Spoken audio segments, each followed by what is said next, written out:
Welcome everybody to VRML CON 2025. It's day 2 and we are here and ready for more VRML CON action live on stage. My name is Nightfire with 2 E's. I'm joined by my co-caster Shimmy Marui. Shimmy, today we're diving into our second day of live on stage VR esports action and we're bringing VAIL to that stage. Oh yeah, this is the day I've been looking forward to the most. We have VAIL first, Breachers next, two of my absolute favorite games in all of VR. VAIL, a very, very fast-paced shooter looking to be the staple in VR esports. Yeah. We have some of the top talent up this day right here. Yeah, we do, and we're starting off with AESIR versus AEXLAB, whatever you want to go with on the abbreviation for them. But they are duking it out here on the main stage. We have the alt stage live already with gameplay right now. 2 stages in this convention space. It's incredible. We're going to hand it over to Dimwee for a giveaway because we're doing tons of those this afternoon. And so, Dimwee, how are we doing over there? What's the trivia questions?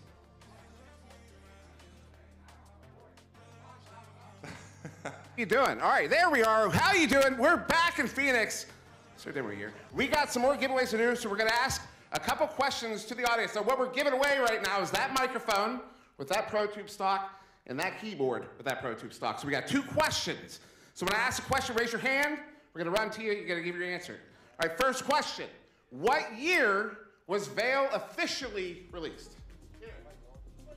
2024. He's right. That's right. You got the microphone and the ProTube stock there. All right, one more question. I got to make sure I got this right. All right. Who was the champion in the most recent, but also the 2 most recent seasons of VAIL? Anybody? Anybody? Anybody? Here. Say it again. Who? Who? Everybody? Who? AESIR. AESIR, that's right. It was AESIR on the stage right now. That's your keyboard. That's your ProTube stock right there. And that's your show. Excellent. Thank you, Dimwee. We appreciate those awesome giveaways. Great job answering your questions accurately. You can come up and grab this in a second when we dive into our first round of this map, which should be starting soon. We've got everyone in lobby ready and waiting. They're all on stage. They've got their ProTubes ready and waiting. I mean, Shimmy, this is going to be an exciting match. Again, when we talk about these 2 teams, tell me about their skill level and just how prepared we expect both of them to be today. Yeah, if you've watched VAIL or any VR esports at all, you know that AESIR is a titan, a Goliath in the scene. They win so many championships. They take it to the edge. They bring the top talent out.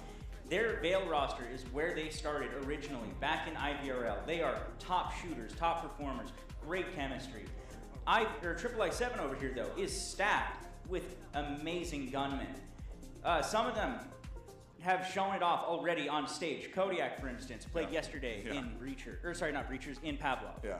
Yeah, and it's so great to see some of these players, you know, going across multiple games and participating in these, what is a very unique experience at VRML CON. You know, 5 tournaments, $20,000 in cash, HyperX hardware for 1st and 2nd place. There's a lot to earn at the end of the day here at the con, on top of all the giveaways we have from our sponsors. It's an incredibly unique event, and a wholly unique one that we've done for 2 years, but I think this has got to be my favorite venue so far. I mean, when we talk about this Mix Center, it is a beautiful theater. This is the 2nd largest theater screen in Arizona outside of the IMAX. So we are putting these players in VR on the biggest possible screen we could find in Arizona, and I mean, it shows. It's incredible. The alt stage, in my opinion, is even is better than the main stage was last year. You know, that's an incredible stage over there too. We've got a balcony that you can go onto and watch it from the 2nd floor. The whole venue is awesome, and we're really bringing everyone together to tune in and hang out and enjoy this on-stage experience. So we're just happy to be able to do this. A big shout out to everyone that is sitting here right now and tuning in and hanging out. And also, if you're tuning in online, we appreciate you. This is, again, a wholly unique experience that we're doing again for a 3rd year. So we should be about ready to get into our first map. I think we know the pick and bans of what we're going to get into. So for those that do know and understand what VAIL is, you know, explain to me what the maps we got coming up here are. Okay, well, our first map is actually going to be Kitty. We have AESIR on Colonist with AAA7 doing Rayab. To put it in more broad terms, AESIR will be attacking first. AAA will be defending.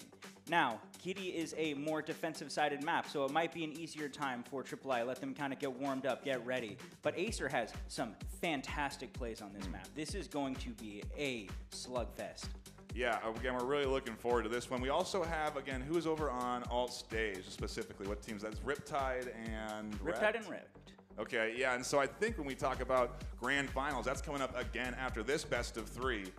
where we'll have the finalists from all stage, the finalists from here duking it out. So we've got a lot of VAIL ahead of us live and in person. And I'm just so stoked to see what is going to be, again, teams that we're really familiar with, teams that have put a lot of time into playing this game competitively.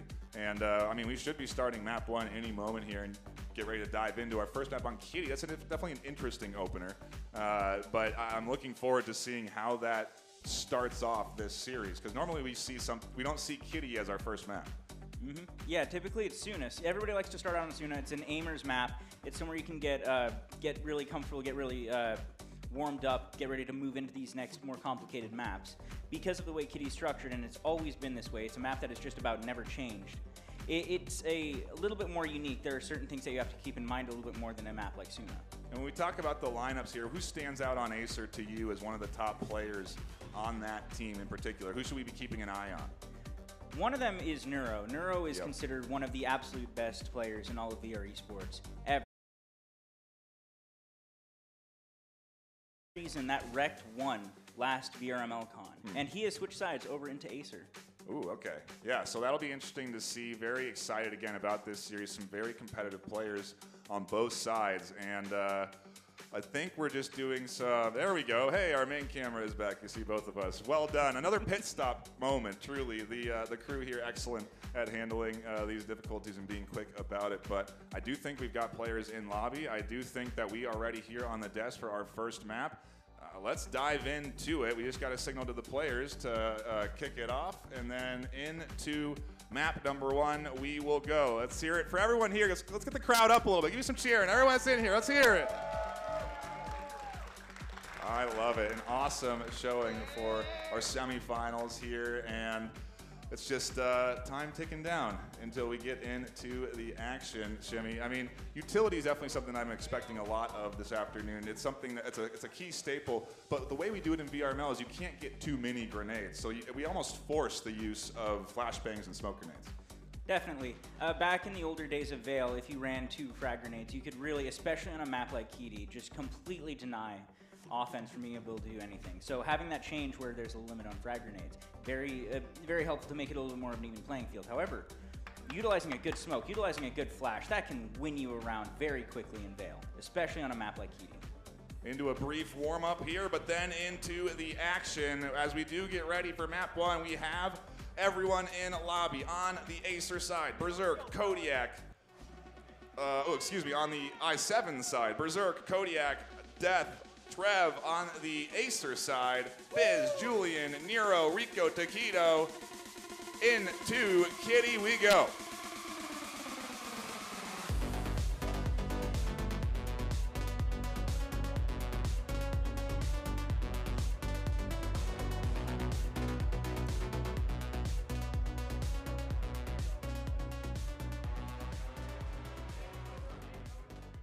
And we will sort out that overlay to have AESIR on the other side here soon enough. We do apologize for that. But into the action we go as our initial nade gets tossed out. The push coming in up through the center. We'll figure out that audio source in a second as Kodiak goes down the pistol run. An aggressive swing from Kodiak for a double kill on Rico and Nero. I7 starting off strong here against AESIR. We do see that control over B site though. Colin is not quite getting the plant though. They do not have the puck to continue that on. Kodiak having managed to secure that, it looks like triple I7 is going to work their way in and try and finish out those 2 AESIR players that have control over B site. Nice nade over the top as Death dodges that one. Can't dodge that frag. A good lob from Fizz. The swing in from I7 Death as they'll scoop up one. Can they scoop up a second? No. Julian finds that kill. And up over the top is Kodiak to finish things off with 2 left alive. It's I7 taking round 1. Woo, that was a little bit contentious. Kodiak managing to shut down that push from AESIR. Oh, he did get the puck down. I'm sorry, I did miss that. But they do get the defuse down.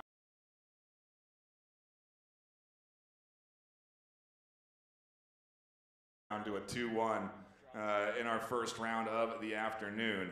As Nero sets up for a rifle round on both sides.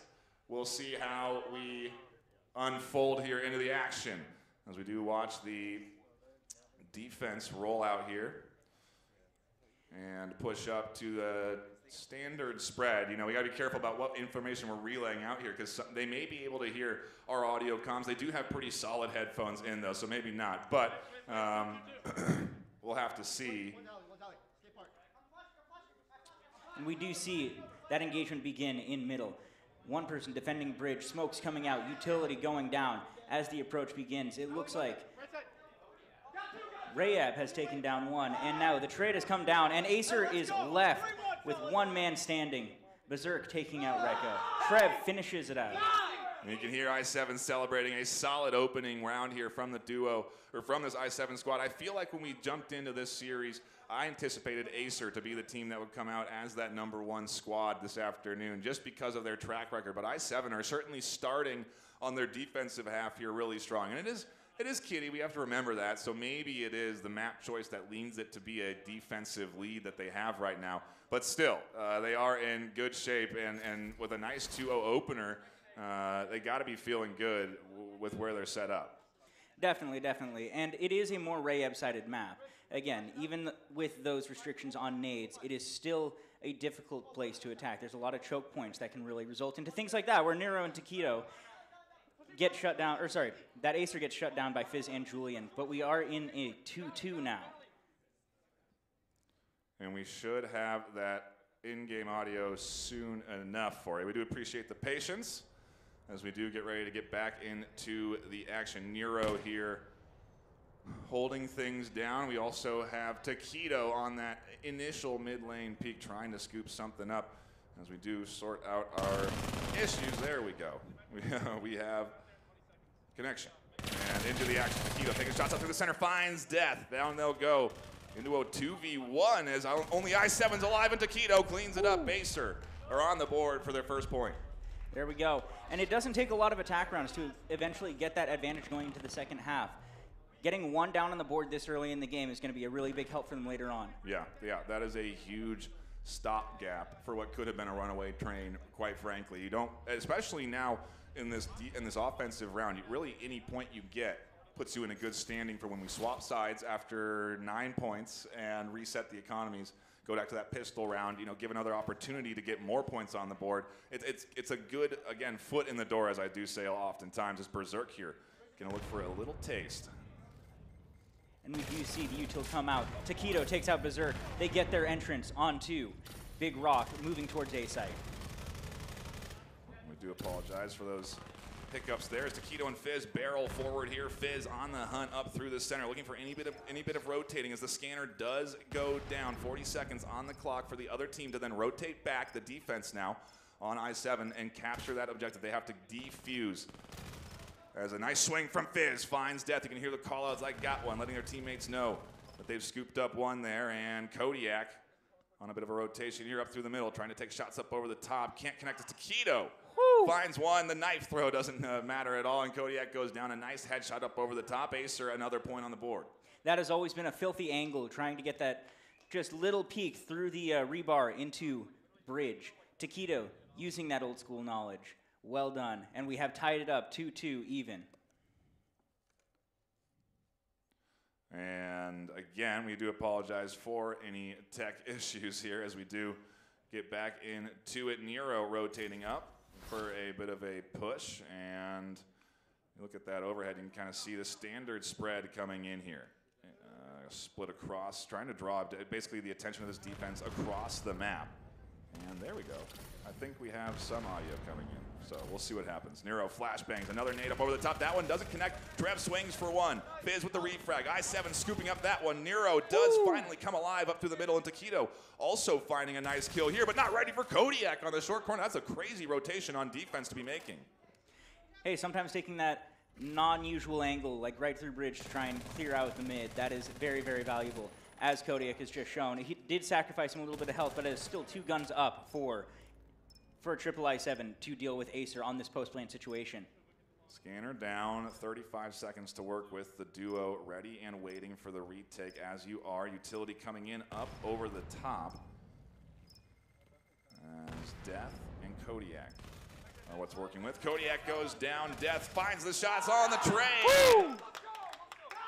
That'll leave one left alive on i7 to interrupt the scanner, and you can see him Giving one up to the crowd. Kodiak going to get that point on the board, and I7 take the lead again, 3-2.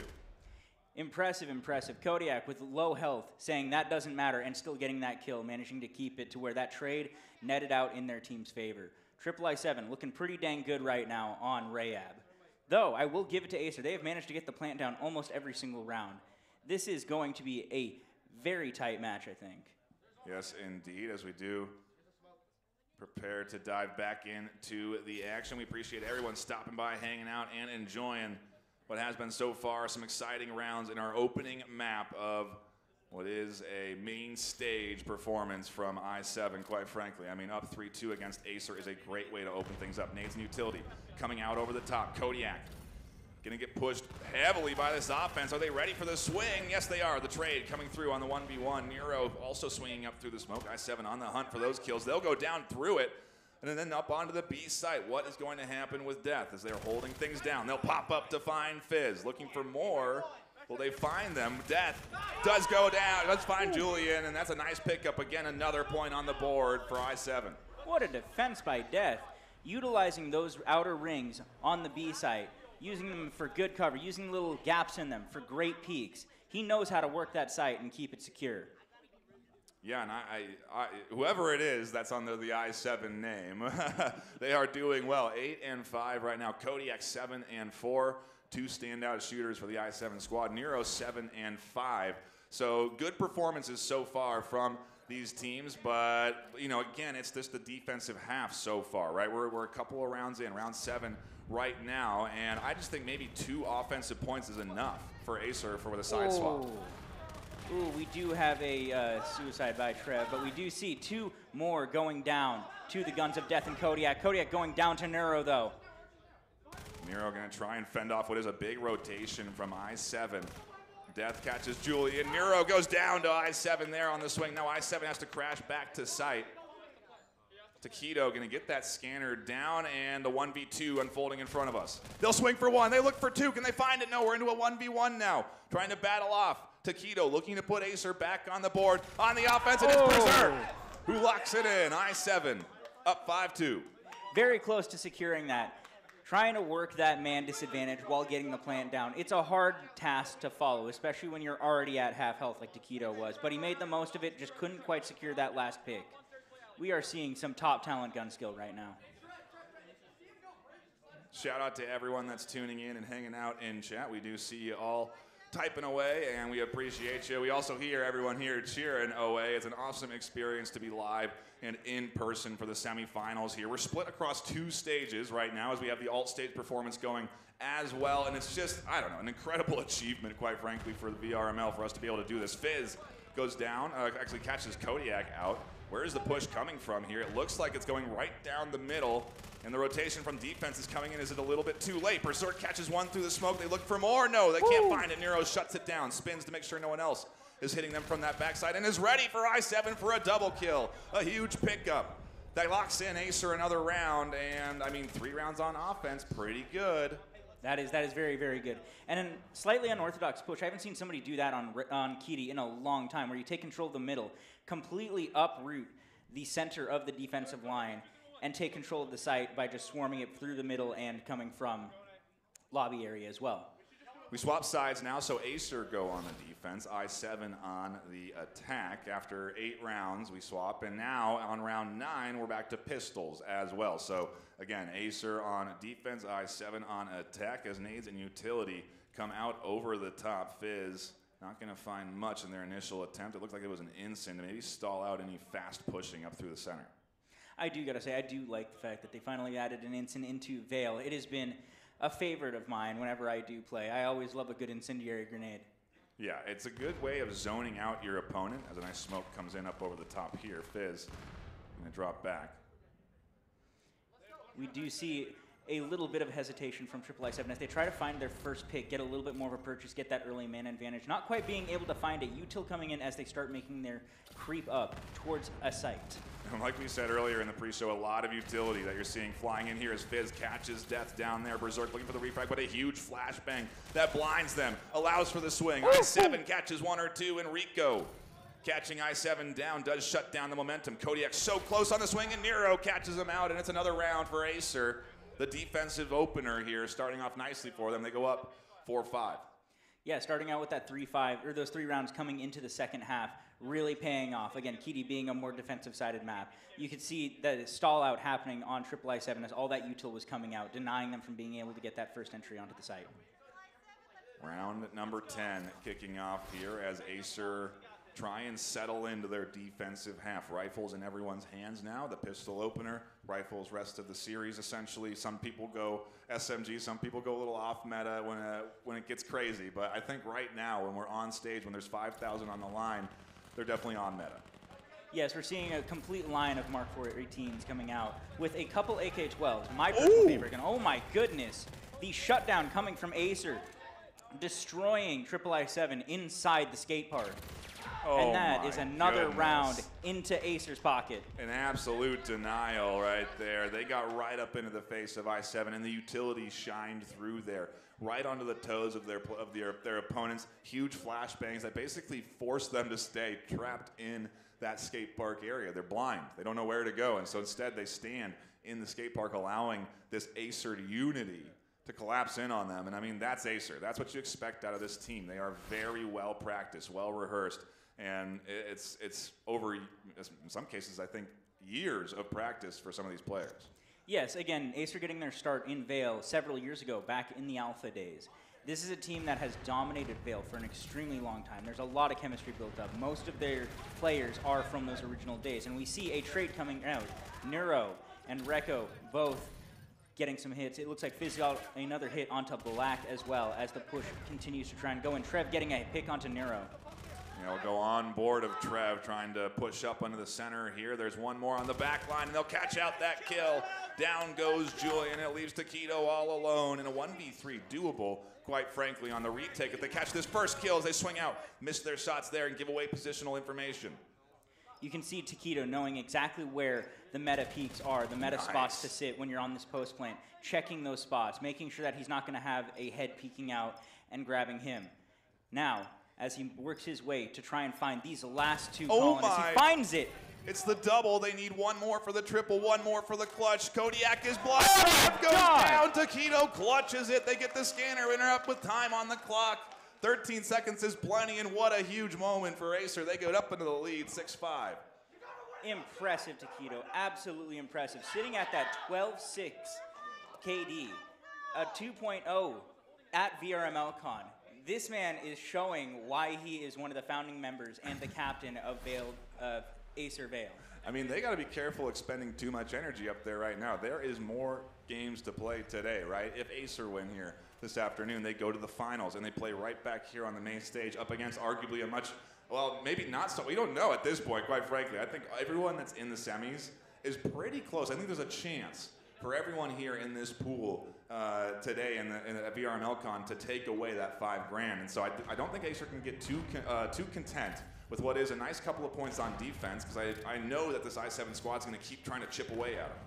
No, definitely, definitely. Especially 6-5, it's a lead, but it's not comfortable.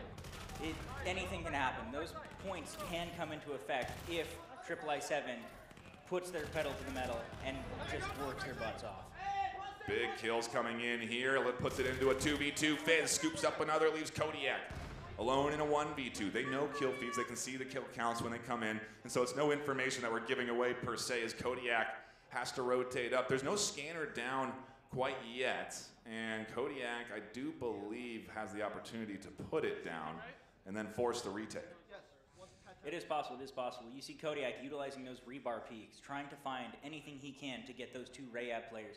Fizz on a fraction of health. Taquito's still full. It looks like he is going to end up being the lead on this push. No, I take that back. It looks like Fizz is going to possibly bait himself while Taquito looks for it. Scanner goes down, 40 seconds left on the clock for this team to retake. As flashes come in, Kodiak tries to find the shots on Taquito, and the swing from Fizz connects. AESIR gonna put another one on the board. 7-5 from this team right now, and a couple more points, and they've got themselves a map 1 win, but only a map 1 win, right? This is, again, a best of 3 that we're going to get into here, and then the finals afterwards. So I just don't know if you want to, you got to conserve. Right now, I think I7 is pushing AESIR more than I anticipated they would, even, with a 7-5 lead. No, we didn't see quite the most amazing and spectacular performance from I7 in the qualifiers, but they're putting it down on stage right now. This is impressive. It is coming down to the wires. It's 2 people, 1 people left alive at the end of each round. They're doing very well. Berserk looking to assist the rest of their team on the push-up here. Kodiak also sitting here. Call-outs coming in. You can hear the communication as Rekto trying to hold down this midline. A nice kill from I7 on the Fizz. Fizz getting very aggressive there. To push all the way up in the skate park and die, you're really deep in enemy territory. It's a risky gambit. Sometimes it pays off, sometimes it doesn't. It looks like I7 was ready for the run out. You saw that defensive line sitting there on the back of skate park. Taquito does take out Black, though, as he continues to pull defense on that B side. Yeah, and Berserk giving away a little bit of information on their position. Maybe, if anything, trying to draw attention away from what is an A-side push. The problem is that Berserk has the scanner, so it's going to be a bit of time before they're able to rotate over to this A-side. Nero's going to pop out. Julian's here on the back line. They've got defense ready and waiting, but Kodiak finds one. The first of 3 that they'll need if they want to get the kills. Otherwise, Scanner is arriving soon, and they can start the plant. They can force the retake coming up here.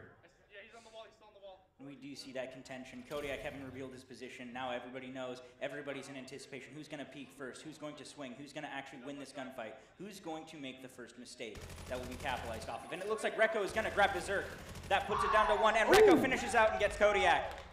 Another round for AESIR. That is match point. The backs are against the wall for this map for I7.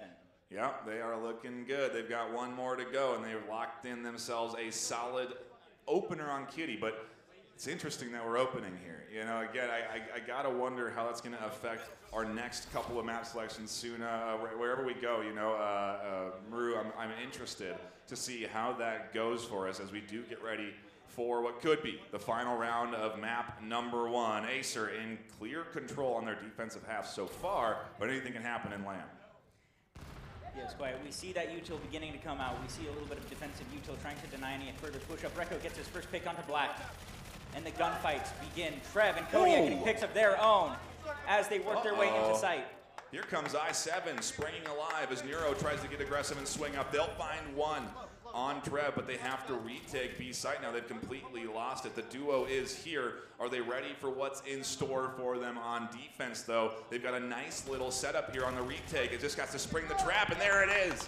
A nice pinch on the AESIR squad. I7 put a point on the board. It was match point, and I7 said, no, not yet. We're not done. They went back to it. What an amazing take. Just sheer aggression, forcing out that entire defensive line, completely taking control of the site, leaving Neuro and Julian with next to no health. Little that they could do in that 3v2 situation, completely sandwiched. And here we go into round 15. Again, map point for AESIR if they can just lock in a defensive round here. Otherwise, I7 are saying, no, we're still here. We just needed to get a little rhythm going. They've got a nice offensive point on the board. Will they put any more on the board? Neuro with a good shot over the top, shuts down Berserk, looks for more, doesn't quite find it. And meanwhile, rest of the team trying to spring into action. Is Nero going to be ready for it? They'll scoop up 1. Death finally shuts down the threat on a site, and maybe a scanner option can come in here. That nade doesn't quite go where they want. And on the back line, Julian and Fizz overwhelm the I7 squad, and it's Death. That'll go down as the last one alive, and it's AESIR taking map number 1, 9-5. There we go. Man, I7 put up a huge fight, though. Again, they're up against AESIR. They are up against the top team in VAIL VRML, a team that has dominated for so long, continues to win season after season, only ever having lost 1. Yeah, and I mean, I'm still impressed with what they were able to do here. It makes me wonder how the next map is going to go. We shouldn't have to wait too long between those maps. These players familiar with getting from one into the next, but I do believe we are going to take a quick break for us here on stage. And when we come back, we'll essentially be diving right into map 2. So do not go anywhere. Stick around. More VRML CON 2025 action in like 2 minutes.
Welcome back, everybody, to VRML CON 2025. We're here on the main stage for map number 2, at least coming up soon, TBD. My name is Nightfire with 2 E's. I'm joined by my co-caster, Shimmy Marui. What a nice opener for us on map 1. I7 definitely delivering above expectations, quite frankly. Oh, very much. I7 was delivering the heat. They were putting in the work.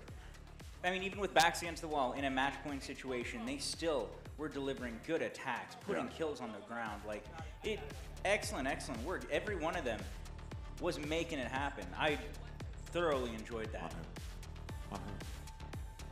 Yeah, it is a exciting series here that we are about to dive into. We do apologize for the tech difficulties as we do try and sort them out, and should be getting into our lobby soon enough. Thank you for bearing with us on those tech hiccups, but hey, we're fine. We're okay. Let's talk about map number 2. What do we expect out of it? Do we know where did you just say where we were going? Was I listening? No. Okay. We quite haven't gotten that yet. We will eventually see that soon, though. Okay. Well, we got Kitty out of the way, so Suna and Miru are all that's left, essentially, for their picks. Where do you expect us to go here? What's like a comfort zone for these teams? Maybe? I don't know. I feel like AESIR is good on both. AESIR is good on both, but also it caters to, Suna, for instance, would cater to that shooter mentality that I7 has. They rely heavily on gun skill and aggression. That would play out very, very well in Suna. Again, it is a shooter's map by far. A very, very basic, like, boilerplate map, something that you can really rely on a default. Yeah, and you know what? While we wait, I do believe we have some giveaways. We'll talk about our sponsors. HyperX certainly one of them. We'll pass it over to a Dimwee here to hand out what is an incredible kit. An incredible kit indeed. As we still have the pretty princess bag available. Of course, all the bags have all the same stuff in it. We've got a keyboard. It's a mouse pad. We've got headphones. We got microphone. It's got everything you need for your computer setup. So we got ticket numbers right here. You have till the end of the day to claim this prize. Come on down here, find anybody with the stat badge, let them know you won that prize. So first number, RZ4HJ. I like how you do your Z's now, by the way. And then 87YIX. So that's RZ4HJ as well as 87YIX. Find anybody with a badge, you can claim that bag. Alex, Nightfire, take it away. Yeah, I mean, check your tickets, people. I'm looking at you. Check your tickets. You could be winning something. Check your codes.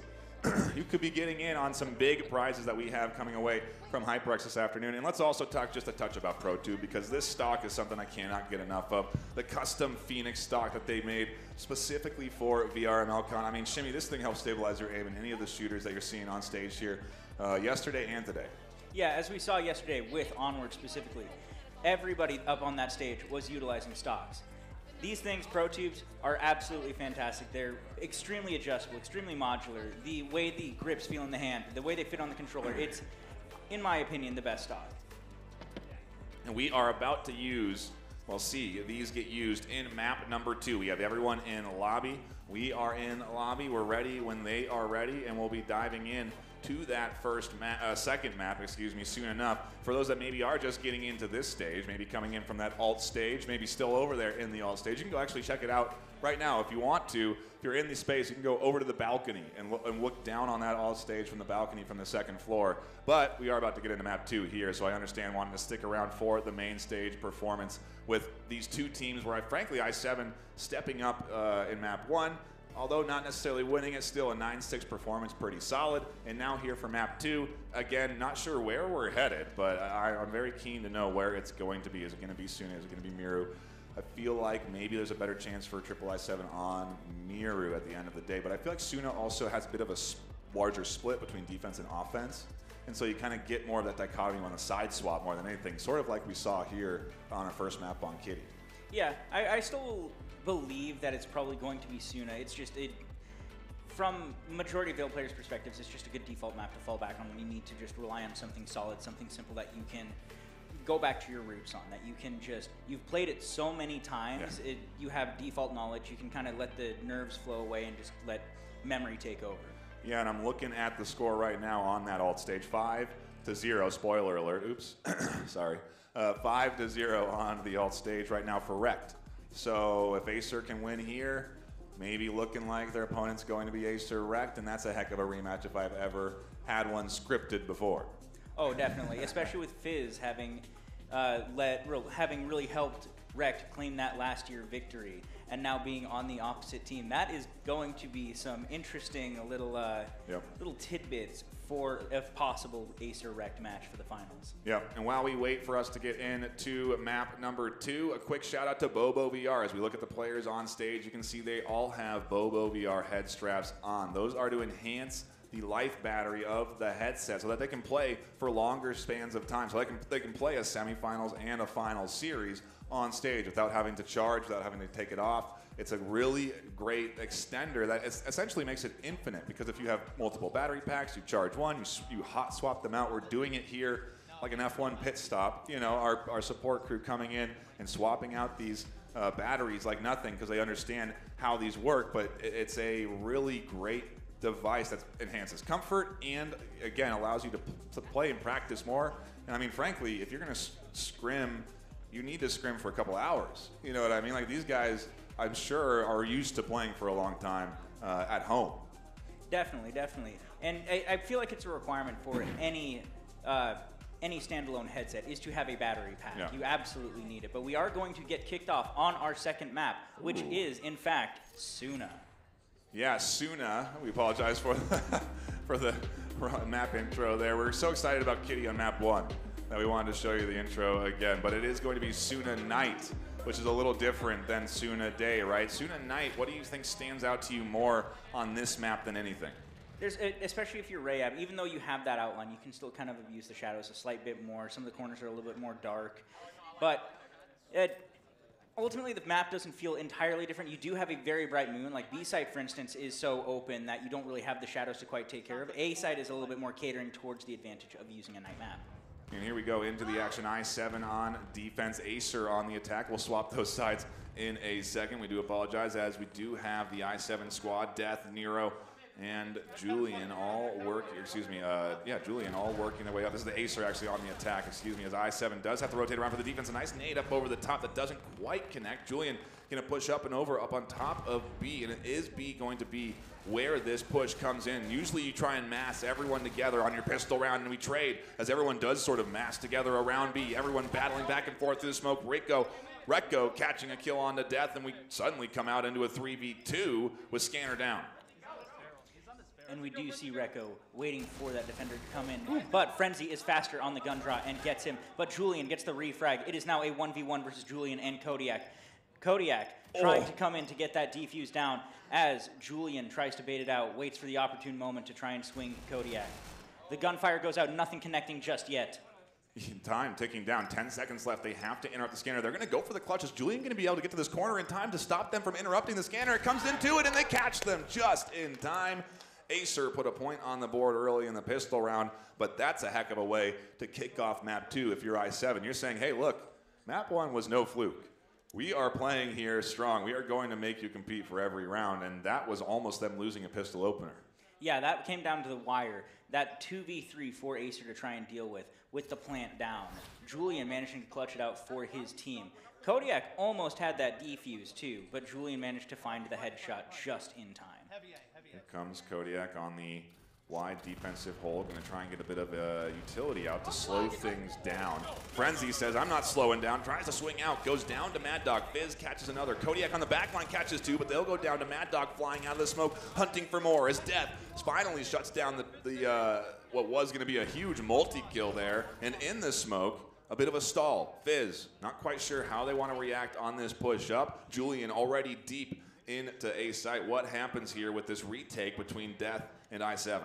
This is a little bit of an awkward situation right now. The two colonists are split apart. They can't really quite work together. The angles are just not right. However, Death and Black are both together. They're both ready to double swing anything that they might need to. Fizz is in a nice little spot. Maybe they're going to get for a little pinch here. I like this swing. So close to find. I7 swings for the second. Can't get the double kill. And there's the coordination that we expect out of AESIR. Well done, Fizz. I take it back. They were actually in very good spots. When I originally said that, they were actually way deep into the tunnel, but working back out, Fizz and Julian were able to pinch. onto that double stack of triple I7 players and finish out the round. Yeah, really nice job there. Solid bit of work coming in from this AESIR squad to kick things off. We do see the beginning work as AESIR makes their way to the next site. Berserk holding a thin little angle, trying to see if he can garner any information from it as possible as the rotate begins. Here comes the push up. Mad Dog catches an nade onto I7. Berserk holding things down up through the middle, gonna try and toss their bit of utility. That catches Fizz on the corner. They get blinded by smoke as they're trapped inside of it. Mad Dog up top looking for something but can't quite find it. This defense still alive and tucked in. They have somewhat control of B site despite there being defenders ready and waiting. We do see Neuro actually finding Kodiak on the pick and then also finding Berserk on the ladder. Nice bit of double kill there, and AESIR are settling in here to their on-stage vibe, feeling good with a 2-point lead, and now making it 3. A solid shutdown from Neuro, and AESIR again in control, 3-0 right now. What do you do if you're I7? You can't pause, you can't stop what is a bit of momentum shift here right now in the second map.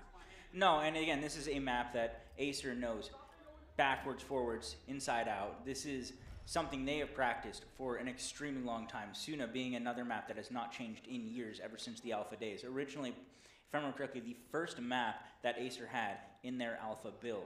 This is something they know extremely well. It's going to be a hard fight for triple I7 to stop a push here from AESIR. Utility definitely going to be one thing that slows a push down as Rico and Mad Dog, Rekko and Mad Dog fly up here, and I7 finds one. Can they pick up two? The pistol comes out, but Rekko shuts it down. On the backside, Berserk comes flying in to support this defensive hold as the duo swings in from AESIR. Julian trades down. Fizz, all that's left, and suddenly we're into a 1v1. I don't know how we pared down to that, but everyone barreling down into sight leaves us in with a 1v1 scenario, 40 seconds on the clock. That's one of those chaos situations. As the puck goes down, it is all up to Fizz to hold this for AESIR. Kodiak in a prime position to potentially get a point on the board for triple I7. Yeah, this is a solid scenario here for them. They've got a good rotation that Fizz may not be ready for as they dial in to certain defensive angles. It's risky to lock into a certain hold, but they know they have the scanner advantage. They know that the scanner interrupt has to come in. As a flash there from Fizz does come out, more utility deployed from Fizz to slow down the swing from Kodiak, and Fizz finds the kill, makes it a 4-0 out the gate here, and AESIR in map 2 in clear control. That's gotta sting. That's the same 1v1 situation we saw at the beginning, but instead of Julian, it was Fizz this time shutting Kodiak down from being able to get the defuse for his team. Really nice job, and let's take a look at the KDs because we're seeing on the Death side a little bit lower numbers overall, 4 and 4 on the lead there for Death. In comparison, Fizz leading their team 6 and 2. A couple more assists across the board as well, and we got to pull that away because, quite frankly, we could be getting into some early action here over on A site. We do see AESIR creep at the beginning, but I do want to call out though, Julian's been putting in his work this round. He is right now 5 and 1, looking fantastic. A side getting some pressure. So is B side. You can see on the overhead that they're splitting between two directions. Nero wins this side.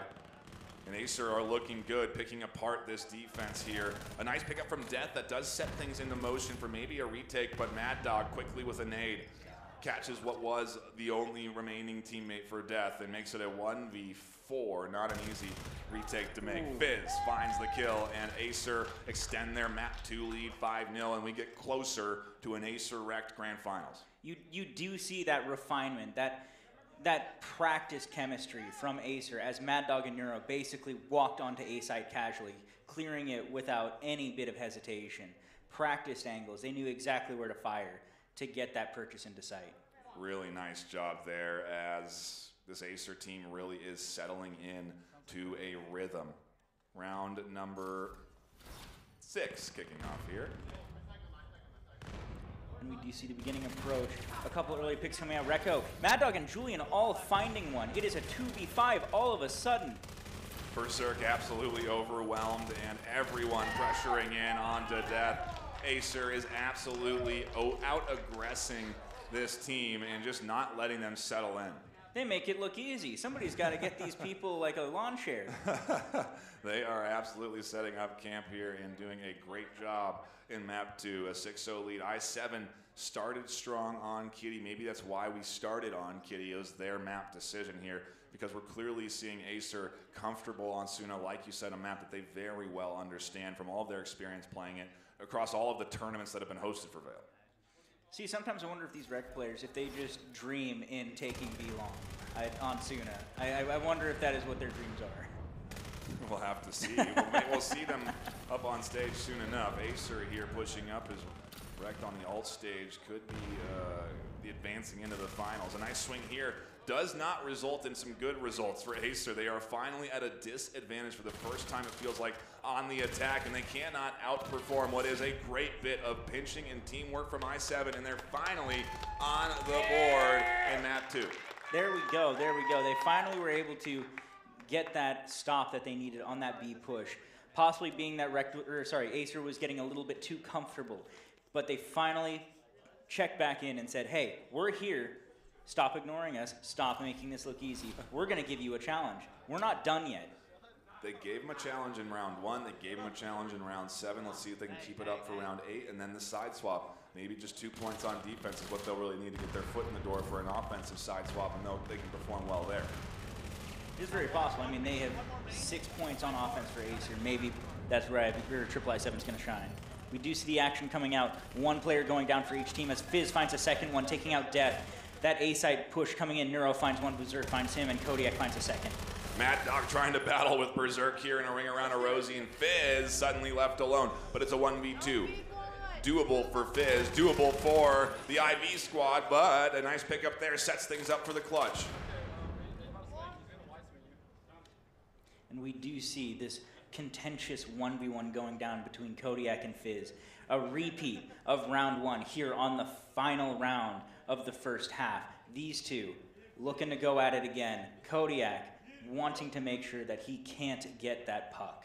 Yeah, has to rotate over here to the scanner, and I don't know where Kodiak's going, but they maybe anticipate a bit of a different play coming in here from the AESIR squad, and time does tick down, 40 seconds on the clock for them to work with. And we do see Fizz being as cautious as he can. He knows there's any single angle that he doesn't check is where Kodiak could be. Ooh, but is he gonna go back and get the puck? Is he going to go secure that time? He's got 25 seconds left to get that plant done, to get ready. Planning in this game pretty simple. You have to connect the nodes like you saw there. It's not something that takes a long time, and these players especially pretty practiced at it, so it goes down in seconds. Definitely, definitely. And that is a nice aspect of VAIL, of actually having to do movements to activate the plant instead of just holding something. Right. Oh my goodness. Just barely passing there. But this is a standard defensive posture here. You just have to buy time. 20 seconds on the clock for the retake from Kodiak. And Fizz on the jump check there, flings out and finds my Kodiak. goodness. AESIR put another one on the board, and Fizz clutches it up. 7-1, map 2, side swap. The second time Fizz has pulled this on Kodiak. Oh man, there's got to be a little bit of grudge forming right there. And that is a good denial of half, quite frankly, right? They only let one offensive point or one defensive point through on the AESIR side, and now they side swap to go on defense. They need 2. They've got themselves a map 2 victory and a guaranteed advancement onto the grand finals. Definitely, definitely. But it's not quite over yet. There is a possibility of a comeback. It is a steep, hard battle that Triple I7 is going to need to fight, but they are here for it. You see that util coming out. Neuro does find his first pick onto Black, and the gunfights begin. Unfurling here as Death finds 1. Berserk and Mad Dog, and Death with 2. Rekko goes down. We're just left with Fizz and Julian. The last hope of this defensive side. The offensive portion here for I7 coming out strong in the pistol opener because, quite frankly, they need to. They won the last pistol round. They need this one here now as well.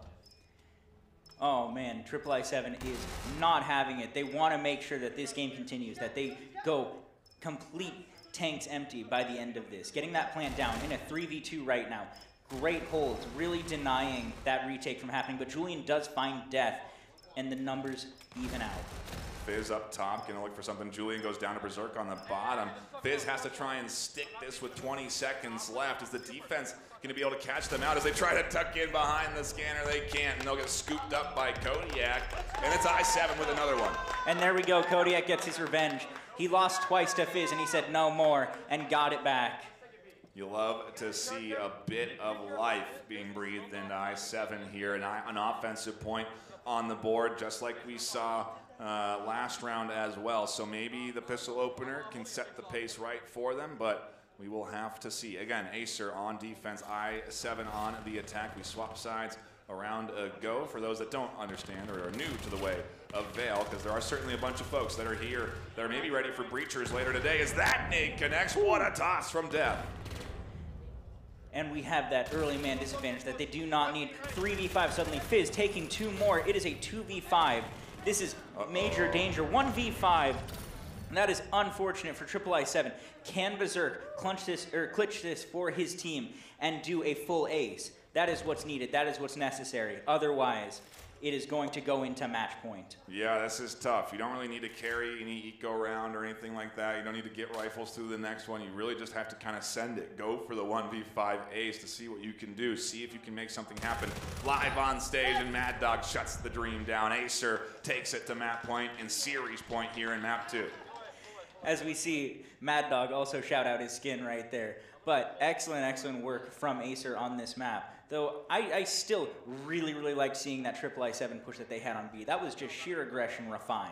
Yeah, absolutely. And again, a solid performance from AESIR. They're going to have to play like this for who their opponent's going to be in the grand finals, which I do believe is REKT. And that is the revenge match I think a lot of us have been waiting for this year at VRML CON 2025. Needs utility coming out over the top. Here's a quick press coming out the gate from I7. They're trying to overwhelm this onside defense. Julian in the smoke catches one. They're absolutely blind, and they try and fly out for the flank. They get picked off by Kodiak, so there's no hope there. Another one getting shut down through the long lane by Death, and very quickly AESIR find themselves in a disadvantage. Oh, no, oh, there we go. Rekko is back, and here we have a 2v3 work in Black has barely any health left to his name, but that is still man advantage towards I7 as they have to plant. The knife nearly connecting here as Nero does push up, finds one. Looking for more, because there are more. And the scanner's down, so they're going to have to scoop it up. Frenzy picks up Rekko on the backside, so it is Nero alone in between 2 attackers, and they'll go down. I7 put another one on. That 1v2 situation, having to deal with Pyramid, Sandwich, and Tunnel.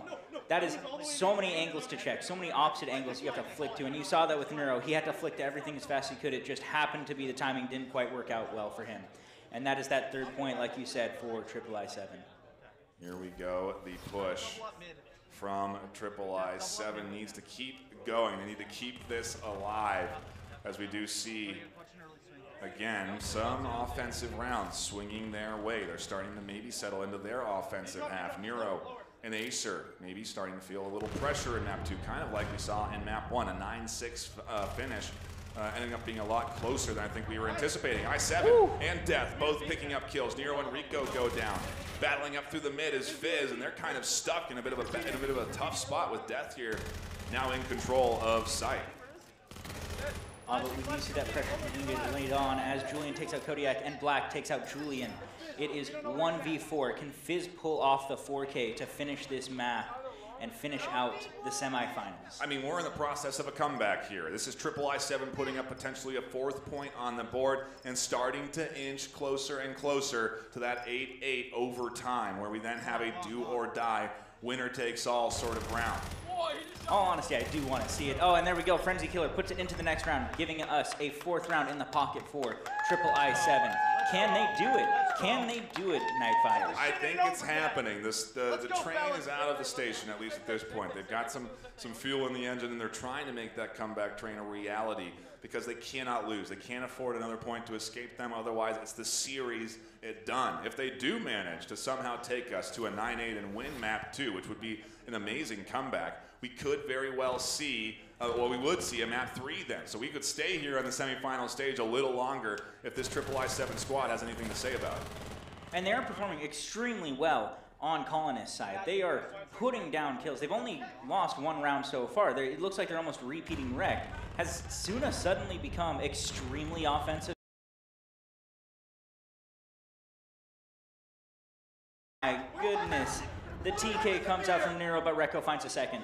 Yeah, and we do apologize for any hiccups there. Those are probably purely on our side. So when that's happening, it's, well, you know, sometimes stuff happens online, but it is going to come down to a big clutch moment for Kodiak here as they do take B site control, the 1v3, something they're going to have to battle back from, and it's going to be a tough thing to battle back from. I see. He's got his pistol out. He's looking to find some cool kills, but unfortunately Julian shuts it down. He did find 1 pistol kill, though. Yes, and that'll be AESIR coming away with map 2. They're our semifinals champion, advancing on to the grand finals to battle our alt stage winner, REKT. A heck of a series so far today. A really fun semifinals that we got to tune into here, but it's expected. AESIR is a team that's dominated the VAIL environment for a long time, just like REKT dominates the VAIL environment as well. So let's see who truly is going to be the champion for the grand finals. I feel like that is what we're looking forward to here. I don't want to talk too much about it because we're going to have a full desk to break it down, but I do think we can sign off here on the semifinals and get ready for our grand finals performance. We appreciate you all tuning in, stopping by, hit the subscribe button. If you are on YouTube, come back for the grand finals, and we'll be here.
day by day. I'm reaching out for someone who can take away the pain I feel for things I haven't done at all. I've lost but how I felt I can't recall. Do I wanna try? Can I let it go? Running from the past, wanting to be sure. Chaos in my mind, constant deja vu. But every time it comes back to you. Whoa. Falling, whoa. But it tastes bittersweet. Whoa. I keep on falling. Whoa. I like it.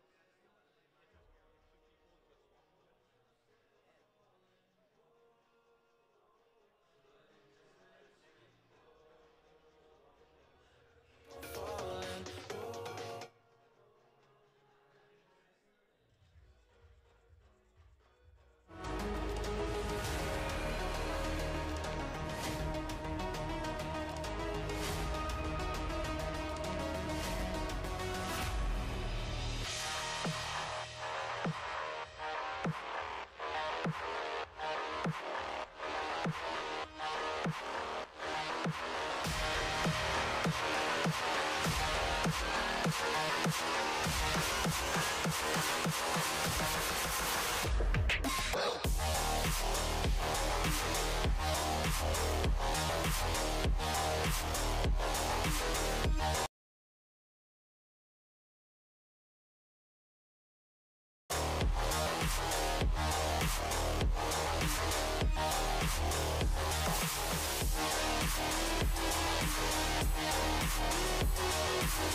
I actually got my Quest 2. It was a Christmas present for my girlfriend at the end of 2023.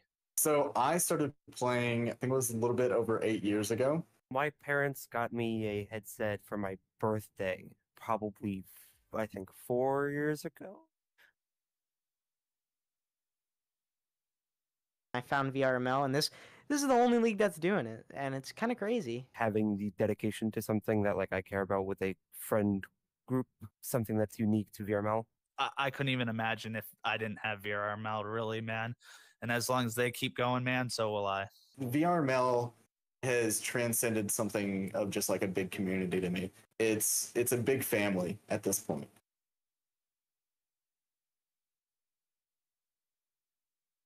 But it brought something out of me that just kind of changed my life.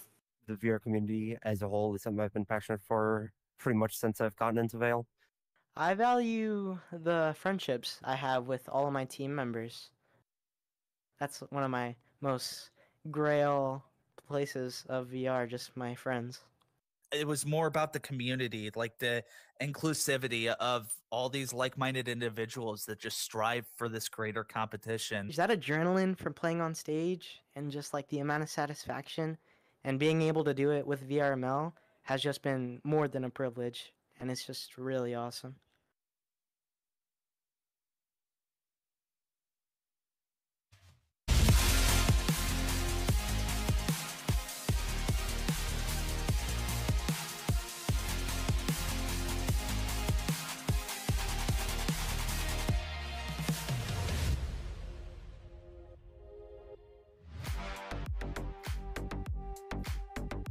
Con 2025 for the VAIL Grand Finals. Let's hear it in Arizona.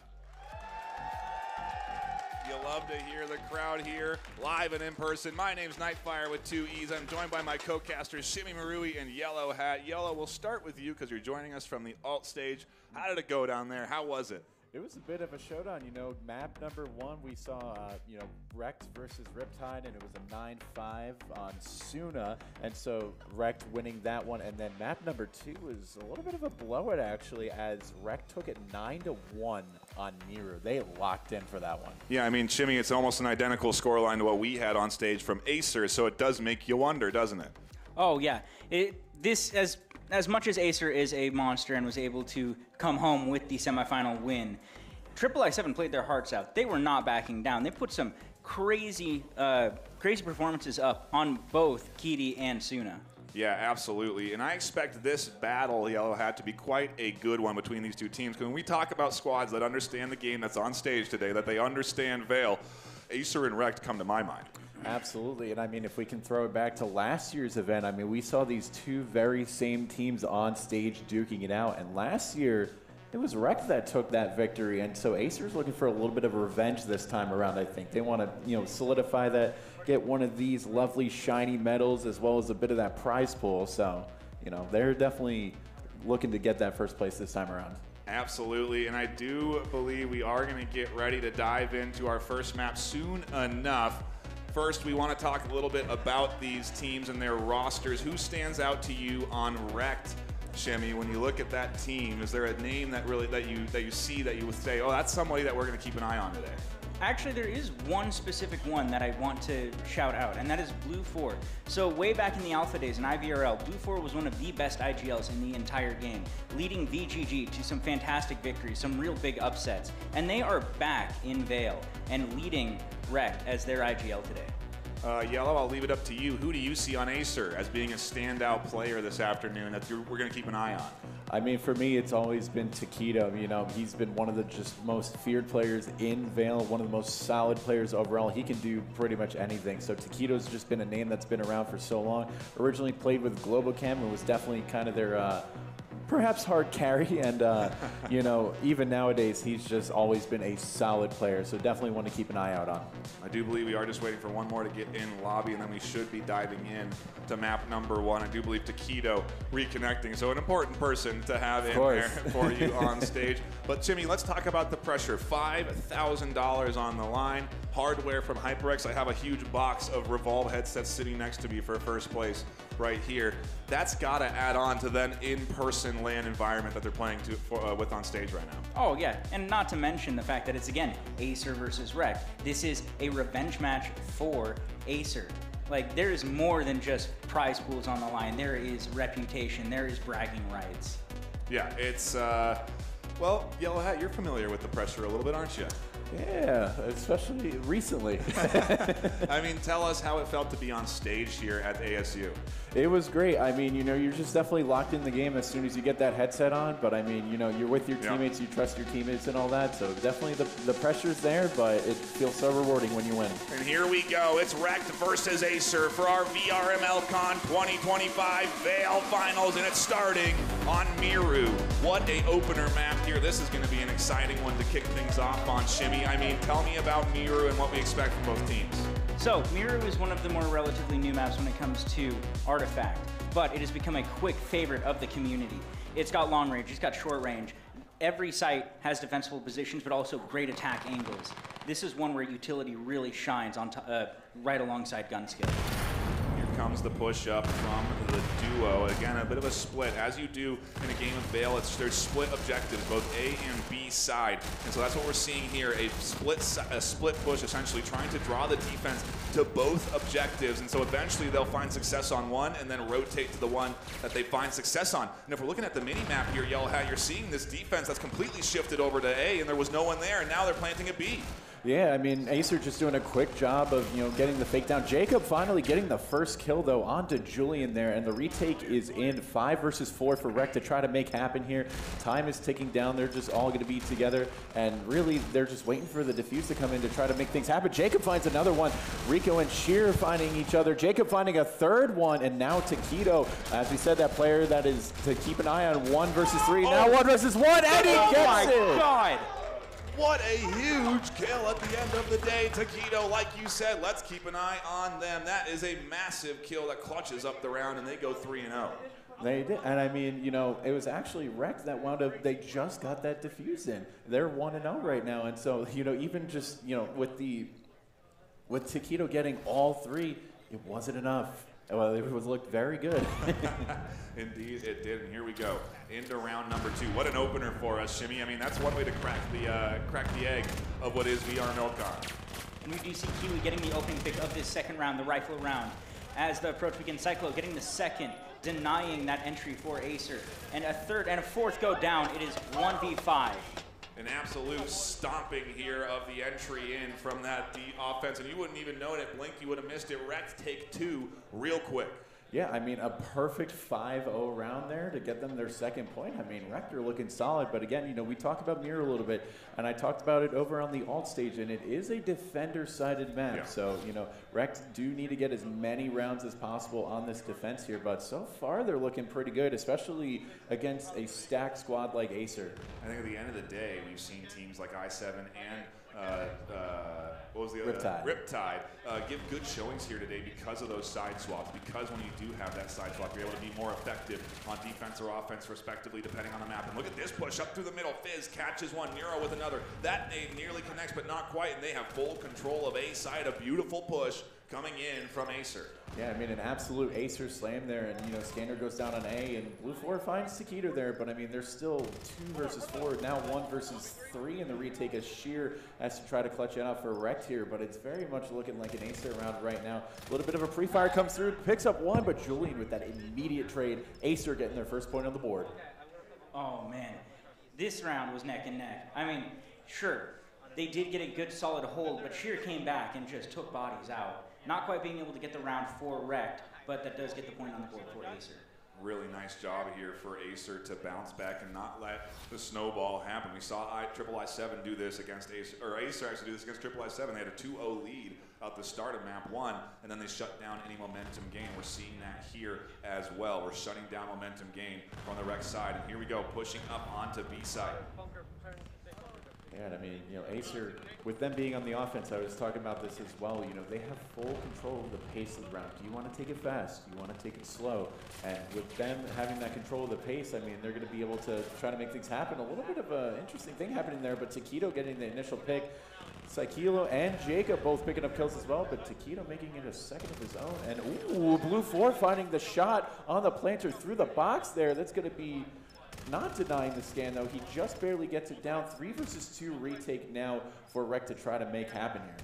See if they can do it. Blue and Kiwi trying to get control of sight. Scanner is down as the push comes through. Kiwi and Blue flying forward, and Blue only catches 1. Shut down by Fizz, and then nade on the back line. Fizz looks for 3, but can't find it. Cyclo shuts it down, and it's REKT. 3-1. REKT has such a good control on retakes, on making sure that counter push happens. The fact that they're able to keep the entirety of AESIR at bay on that post-plant situation, allowing for somebody to approach that puck, either get control or get into a good spot to get that final kill. They're looking fantastic on this defense side. Here we go into round 5. Yellow had a comfortable lead, but not too cozy for the AESIR squad, or for the REKT squad. Yeah, I mean, you got to wonder if even 2 or 3 points on the offense is enough to turn this around. But I mean, you know, REKT, they've had some really solid retakes here, and you know, AESIR, they've gotten really good control of the site. They're doing a solid job on the offense, even if the scoreline doesn't show it. But you know, they're getting their initial picks. But REKT, again, they're just having these good retakes. And look at this space that Fizz has taken already, getting a double and a triple of his own. Now, the scanner is going to be going down. Uh-oh, a botched nade toss there nearly cost them their life, but hey, 3 in a row is nice. They're going to look for the swing wide here. Can they get the full ace? No, they can't. They only get 4. Shut down by Cyclo, who's now on the retake. So, man, 1 versus 3. Time ticking down, trying to make it happen. Free fire coming out, but Neuro shuts it down quickly, and AESIR picking up a second round of their own. You'll love to see AESIR keeping this thing close, bringing it to a 3-2. Like we said, Shimmy, 2 points, 3 points may be enough for them when it comes to the side swap. Especially, and I do feel that Mirror specifically is an even map. If you can walk out with a 4-4, anybody can walk away with a win. If you can get any sort of advantage on this map going into the second half, you're pretty dang well set. And here we go into the action with a, again, standard sort of split push. You want to try and draw attention to both objectives and then find success on one and rotate. These teams very coordinated when it comes time to rotate too. Exactly, and I think AESIR's goal here is to really just try to get that REKT defense guessing, you know, keep them on their toes and, you know, maybe try to bait out an over-rotate of some sort. But, you know, again, with them being in control of the pace of the round, they can do whatever they want. They can take whatever map control they, you know, very well please here. So Kiwi with a nice opening nade kill onto Rico, but Neuro getting that immediate trade. So bringing it back to a 4 versus 4. Now 4 versus 3. Ooh, through the smoke, a big clutch kill from Neuro. Here is Cyclo. Gonna look for the refrag, can't quite find anything. Up on site, Blue tries to shut down Fizz, but Fizz says, I'm gonna take some more kills. Taquito goes down, and Fizz says, it's okay, I'll pick up a second. They're gonna look for one more as they advance around, and now Cyclo again left alone on the REKT side to try and clutch this thing up in a 1v3 with Scanner down. Oh, and a little bit of a jump spot there from one of the AESIR players. May have spotted him, and Fizz with a swing and the hit on the Cyclo. AESIR with a nice point there, and we're tied 3-3, Shimmy. Oh man, Fizz right now putting in the work against his old roster too, the roster that he led VRML CON 2024 to victory on. Whew. I mean, that is an impressive KD right there, Yellow. Had to be pushing 11-5 in live, you know, the LAN event where you're competing for cash, prizing hardware, it's all on the line. That is a lot of pressure, and to perform like this, to be in double digits at VRML CON already is impressive. Yeah, we're only on round 7 now, and he's already there. And you know, you got to wonder, you know, if this does go the extra distance and we go all the way to like an 8-8 or something, you got to wonder what those kills are going to be. Like Julian finding a first kill onto Sheer with that nade, so that site is going to open up for the AESIR squad, and they're going to go ahead and take it right away. A little bit of pre-fire coming in from REKT already, trying to see if they can snag an early kill, but this is going to be a tough retake for them to pull off. 4 versus 5. Scanner goes down, and at least there's more alive than just Cyclo on the retake, because that's how it's been the last couple of rounds. So let's see if they can coordinate together and use this teamwork to their advantage. They've got smokes, they've got utility, they can suppress the players trying to come out for the retake. Cyclo trying to go for the stick, they go down in chaos through the smoke, and everyone gets picked apart by the AESIR squad. They take lead 4-3 for the first time today. Ooh, that was a tall order to try and retake. That man disadvantage already being enough, but AESIR having 5 alive to be able to hold that line, make sure that nobody could come in. And they are just showing why they are considered the best. I mean, Yellow, were we anticipating AESIR to be leading Miru 4-3 in map 1 right now? I mean, again, I do say that it is a defender-sided map, but that AESIR squad, I mean, you look at their season record, and I'm pretty sure they're undefeated or, like, you know, have only lost, like, 1 game, you know what I mean? So they are a dominant squad, so I kind of expected. So kills trading out right away, too. Yeah, and REKT trying to get into a rhythm. Jacob finding one through the smoke. There is a lot alive on the REKT defense here. They've got the advantage going up against a a scanner that hasn't been planted yet, and maybe for the first time in a lot of rounds, they are in a good position to deny this team from getting to objective and planting that scanner. Yeah, I mean, 4-3, 2 versus 3 here. Fizz, he was just at 11 kills a second ago. Now he's at 15. Well, no opportunity there. Sai with a nice double there. Ties it up 4-4, and the last round of the half means we swap sides and reset economies, pistols in hand, and we're dead even. Let's hear it in Phoenix for what's a great opening map 1 of the grand finals. We appreciate everyone tuning in here on the main stage for what is a best of 3 shimmy. The pressure's got to be on for these teams right now. Oh, very much so, but we can see that they're dead even in skill. That 4-4, like I said, it's anybody's game still. Nobody's holding a solid lead. Oh, that's a good flash. Trying to get aggressive is Fizz. They want to be an all-star, and they get shut down by Shears. REKT on the backline says, it's okay, I'll pick up the slack, and finds themselves a double before backing off from a nade tossed by Shears, who's trying to shut down what is an aggressive duo here on the corner. They swing wide, the 2 of them, and one of them goes down. I think that's a net positive at the end of the day, since there's only 1 left alive on the attack. Blue 4. We talked about him earlier. He was that player to watch on REKT, and we, if you were watching the alt stage stream, he went 16-4 on this map previously. Gets a nice headshot onto Julian there, bringing it down to a 1 versus 2. Minute 13 of the clock is plenty of time to play around with. The question is, so let's throw a little bit of util. But they're getting pinched now, and a nice bit of teamwork that comes in from REKT. AESIR, as they're on the defense. It's what you expect from a super coordinated team like them, Shimmy. Exactly, but we did see Blue 4 game sense coming in. He knew exactly where he needed to watch. It was just unfortunately, you can't leave any of these angles open, especially when you're split like that. The gun skill that is on AESIR, it is hard to defend against. Certainly, but now we get into the first rifle round of that second half, so we're going to see if AESIR just, if they try that aggression again, or if they, hold back and, do their thing. So, again, REKT just being patient here. They're looking to see if AESIR maybe makes a mistake or whatnot. But Fizz with the early aggression there onto Kiwi. Throws a little bit of util as well. Rico pick them up one of their own onto Jacob. And now REKT are only 3 members strong here against a full force AESIR. Scanner is down now as Fizz shuts down Blue, and the duo has to rotate no matter what. Even if they had control of B, it doesn't matter. The call out comes in, and there's almost a double kill from Nero. They get shut down by Shears, who's alone in a 1v4.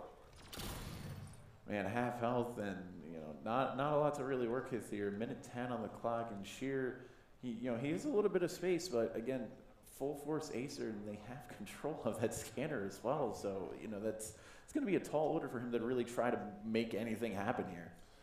And here we go. It's really a matter of how things line up for them. If they can get one at a time. Julian would have been the first domino to fall, but it doesn't. And AESIR lock in a second point to add on to their lead. Now 6-4 here, inching closer to a map 1 victory. AESIR is looking impenetrable on their defense. They're pulling really awkward peaks at the beginning, getting early picks, making it just impossible for a solid capture to be done. And here we go into round number 11. We'll see how this works out as, again, we try and sort out a nice pickup there. Nero certainly coming alive here as a good opener for them. And down 1 early is REKT, and they're not finding a ton of success on their initial offensive push here, but this is a nice B scanner plan.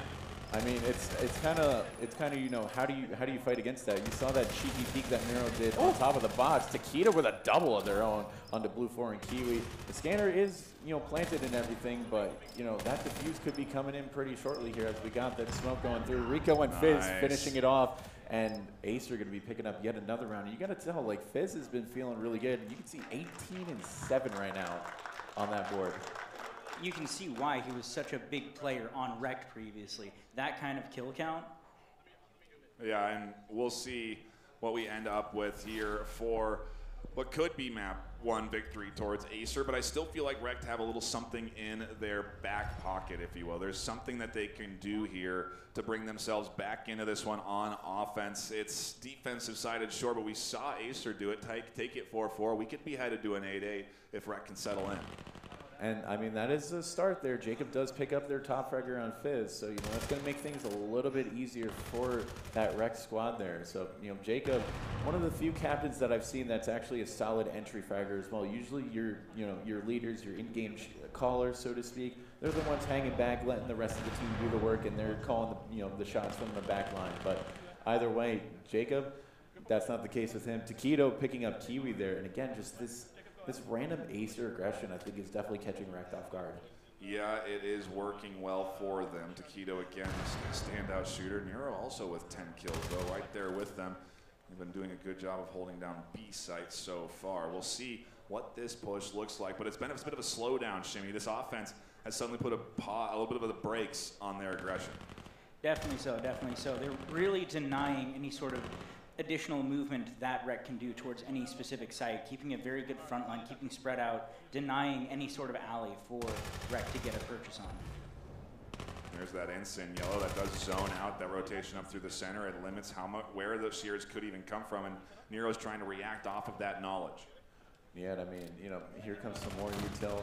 Sheer going to be going for the swing. They're trying to go for the pre-fire through the box. 30 seconds left. That scanner's coming through. Julian finds Sheer. Nero finds Blue, and is that scanner going to get it down at all? It finally does. The instant, though, it's going to be hard for Sai to really get out there.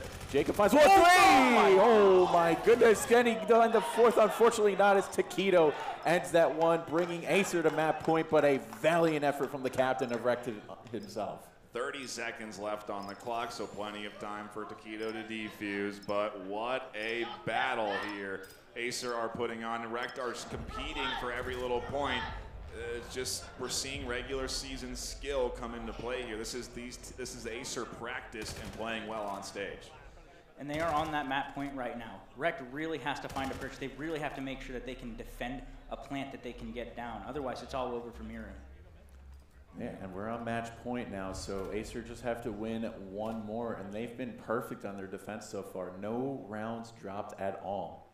Yeah, and we got to be ready for a little bit of counter aggression. I feel like at this point the AESIR team is feeling good. They're in a comfortable lead. If you are on the REKT side, you just have to be prepared for what could be good nades, good utility. Taquito nearly goes down to a toss that dribbles over the top of the crate there. Though. Jacob finding the headshot onto Rico there on that first one. Taquito finding Blue 4 through the smoke, though, and Sai immediately getting that refrag. So REKT again with a man advantage here. This could be the round that, maybe starts a little bit of a comeback, but you can't speak too soon. Sai finding his second one onto Fizz there. Minute 15 on the clock, and you got to wonder what REKT's plan is here. And I think AESIR are going to soon find out that we have a little bit of a shift here as Sheer gets the kill on a Neuro, and the rotate has fully come through. Now it's Julian in a 1 versus 4 situation trying to make something happen here. Sheer kind of stuck. Julian knows roughly where he's at, but time is ticking. He needs 7 seconds to defuse. Julian finds the first one onto Sheer. 25 seconds left. Reality, take away 7 from that. Julian has to try to clear everything fast here. Gets the second one onto Kiwi, but Jacob with the immediate trade, and REKT getting their 5th round and the first one on the offense. They're staying alive. They're hanging in here, Shimmy. It's do or die for this team because, quite frankly, one more point and map 1's into the hands of AESIR. They go into series map because it's the best of 3, and REKT does not want that. They want to have momentum for themselves going up against this AESIR squad. So 1 point in the board, but let's see. Is it the comeback train quite yet? It might be. They finally found a breach through the AESIR defensive line. It's possible that they can keep exploiting. They might have found a certain tip or trick that they can just utilize. But Neuro shuts that down early with a pick on Jacob. Neuro just using that above the box peak. I mean, that's so cheeky. And that's 2 rounds where somebody on the REKT side has been caught out by that. So you know that eventually 3rd time's going to be the charm. They start looking for that if they even have the opportunity to do so. They're a man down. They're at match point. Their backs are certainly against the wall right now. Shears is just kind of holding angles. The rest of the offense slowly working their way into position for A or B, depending on, you don't quite know when you're on defense. You have to set up on both sides. And when shots do ring out, we can see on the overhead rotations coming in, the team shifting over towards A site slightly. Not overcommitting though, Yellow. That's what stands out to me. This is a disciplined team on defense. They don't want to let one slip through the cracks. Exactly, and I mean, you know, they have all 5 players. You have the max amount of players that you can have to watch all the different angles that you can possibly do. So Nate's going to be coming out. No damage going to be connected, though. Uto coming through, 50 seconds left. REKT eventually going to have to commit to a site here and try to figure out what's, trying to figure out some sort of a plan. Neuro going to be going for the swing, gets the hit onto Blue 4 and Kiwi there, making it a quick double, and he's going to go for thirds. The Gets triple. a third and not the quad, but Fizz picking it up, making it 9-5 with AESIR on the map victory. Locking a clean map 1. We get ready for map 2 in a couple of minutes. Shimmy, break down what you saw here today. Is this what we thought AESIR were going to bring to the table? I think a lot of people expected this sort of performance from AESIR, but their defensive line was just near impenetrable. They're only one round that REKT was able to get through. I mean, the just sheer gun skill between like Taquito, Neuro, Fizz, it was too much for REKT to deal with on Miru. Yeah, and I mean, what does a map change do for us? Yellow Hat, Suna, Kitty, do we see a hope there for REKT? I'm not so. I mean, you know, AESIR, they really, really like their Suna. I mean, it's the most played map. It's, you know, one of the most standard maps, and it's been in VAIL for so long. And, you know, we could also see a Cliffside, and you know, yeah, but true. they're definitely the team that likes their long-range engagements. They're the shooters, so, you know, they're going to favor those maps, I think. So I'm leaning towards a Suna. Both squads have played a bunch of rounds and they're getting a bit of a break, so we're going to take a bit of a break here on the desk. Thank you all for tuning in. Subscribe if you're on YouTube. We appreciate you being here live in VRML CON 2025. We'll be right back.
but we'll get to that in a second.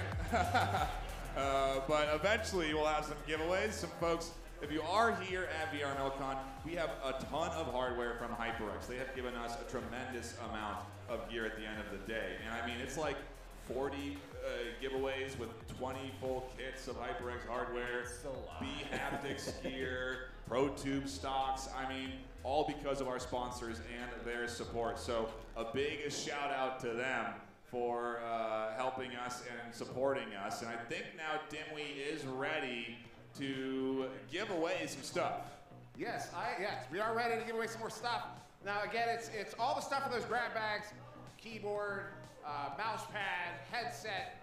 I'm doing this from memory. There's some blue light glasses, some gamer glasses. So you want one of these. If your ticket is called, you have until the end of the day to pick that up. Some of them were picked up yesterday, so we have extras to give away, including right now, instead of one, we have 2 bags to give away. So it's gonna be ticket number 45K92 is the first one, and then ASHQU, but that could be a 5. So it's either ASH or A5HQU. And then once again, 45K92 is the other. Make sure to find anybody with one of the staff badges, or come on down here, claim your bag from right over there. Alex, Nightfire, oh my goodness. Thank you so much, Dimwee. That was a excellent giveaway. And if you don't know what he just said, you don't know the numbers, go to the Discord. We post them there. You can check them out there and confirm that you have the right number, and then get your HyperX gear or whatever we're giving away, because there is a lot of stuff to give away. So again, congrats to our winners. Also worth noting, we have water and other drinks for sale on the first floor. So if you are wondering why the vending machines are out, we do have our own waters and drinks for sale on the first floor. Just a little in-house announcement for us as we do get ready for the grand finals here, map number 2. And we have our server up, so we should be getting in to this second map soon. Y'all recap us on what we saw so far. Do we think AESIR is going to be running away with momentum in the map 2 here? They very well could be. I mean, you know, they had a very good first game. It was a little bit back and forth in the initial, but that second half came around. They got that defense side, and it was pretty much wraps at that point. REKT did manage to get a one round there, but you know, even with some of these rounds being close, I mean, AESIR, they're looking strong. They're feeling good. I actually got to speak with both the teams just before, and you know, speaking with them, they were feeling pretty good. So yeah, I mean, we're in an incredible venue. The Arizona State University Media Experience Immersive Center offers a fantastic network for these guys to connect to. So they're playing on really clean connections. They're experiencing experience better than at home right now, playing on stage. And in particular, we're getting a really fair competitive battle at the end of the day, right, Shimmy? I mean, we just can't do this anywhere else where these teams are playing on the exact same ping, the exact same connection, and it's really who's best at the game. Oh, it definitely is. There's so many times, especially in a game like VAIL, where a ping advantage or ping disadvantage can really make or break a game. Nobody has any advantage here. Everybody's got the same numbers. Gosh, and I love the crowd cam shots. A shout out to the production team. We've got some awesome stuff in store for you today. Later today with Breachers, starting at 2:30 p.m. PST, and all day Sunday with Orion Drift. There is a lot of action ahead of us this afternoon as we do get ready for our second map of the day. I again am curious to see who's going to be brought in to the fold here. Are we going to see any substitutes? And if we do, you know, how is that going to affect the team, right? Because when I talked to AESIR, they have an extra 2 here to play right now. I mean, that seems smart, Shimmy, to bring another player to play for your team when you have that stamina test. Oh, absolutely. And we see right now some swap outs happening on REKT side as well. Nebula coming in for one of their other players. Hasanger as well.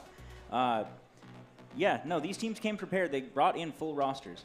Yeah, and I love to see that. I love to see these teams swapping things up as we do have everyone on the REKT side there. Blue, Jacob, Shears, Psykilo, and who is that? We haven't had Hasanger there. Again, trying to look at the overlay who we have there. But either way, Yellow, a solid roster for REKT for map 2. Absolutely. I mean, we saw Nebula yesterday actually playing with AESIR over on PAV, and one of the games he was like 24-10 or something. So definitely a talented individual across multiple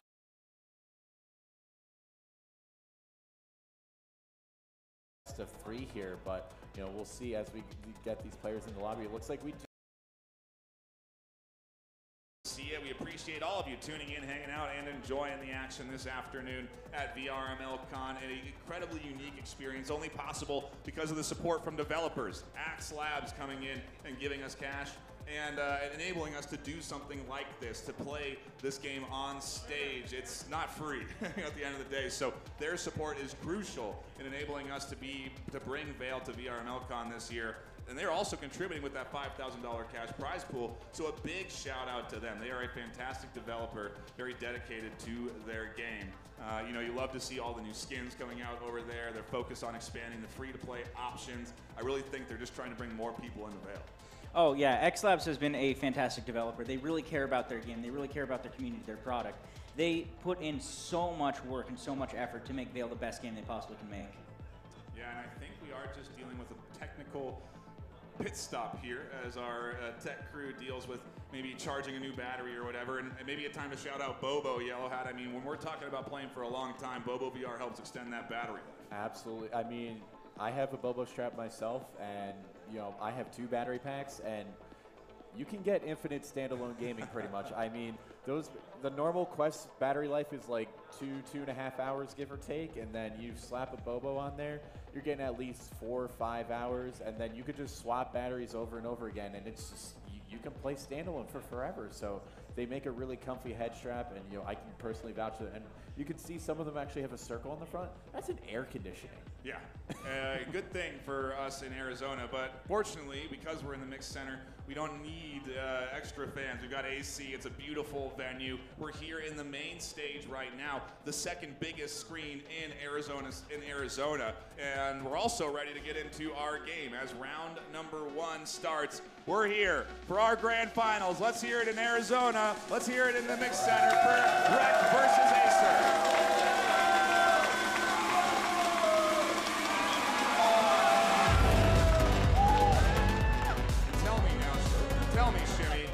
What is Kitty with these two teams? How do we see this unfolding? Super defensive sided to kick things off, or offense maps coming in? It's still going to remain defensive sided, just that is the nature of Kitty. We saw it happen with III-7 previously. If you can control that skate park, if you can have good util lineups, know where you need to isolate people and hold them, you can absolutely dominate this map on defense side. Here we go, Yellow, into round 1. Certainly. I mean, Kitty is one of those maps that is much more close range, so it's going to be who can flick their gun up faster, who can secure that headshot first. It really comes down to reaction time, and that util usage is going to be quite useful as well. Taquito getting the first kill of the second game here. Fizz getting the nade onto Nebula there, and getting another one with a pistol kill onto Blue 4, bringing it immediately to a 5-on-2. Taquito finds a second onto Sheer, and now it's Hissonger versus 5 to try to make something happen for REKT, but he gets...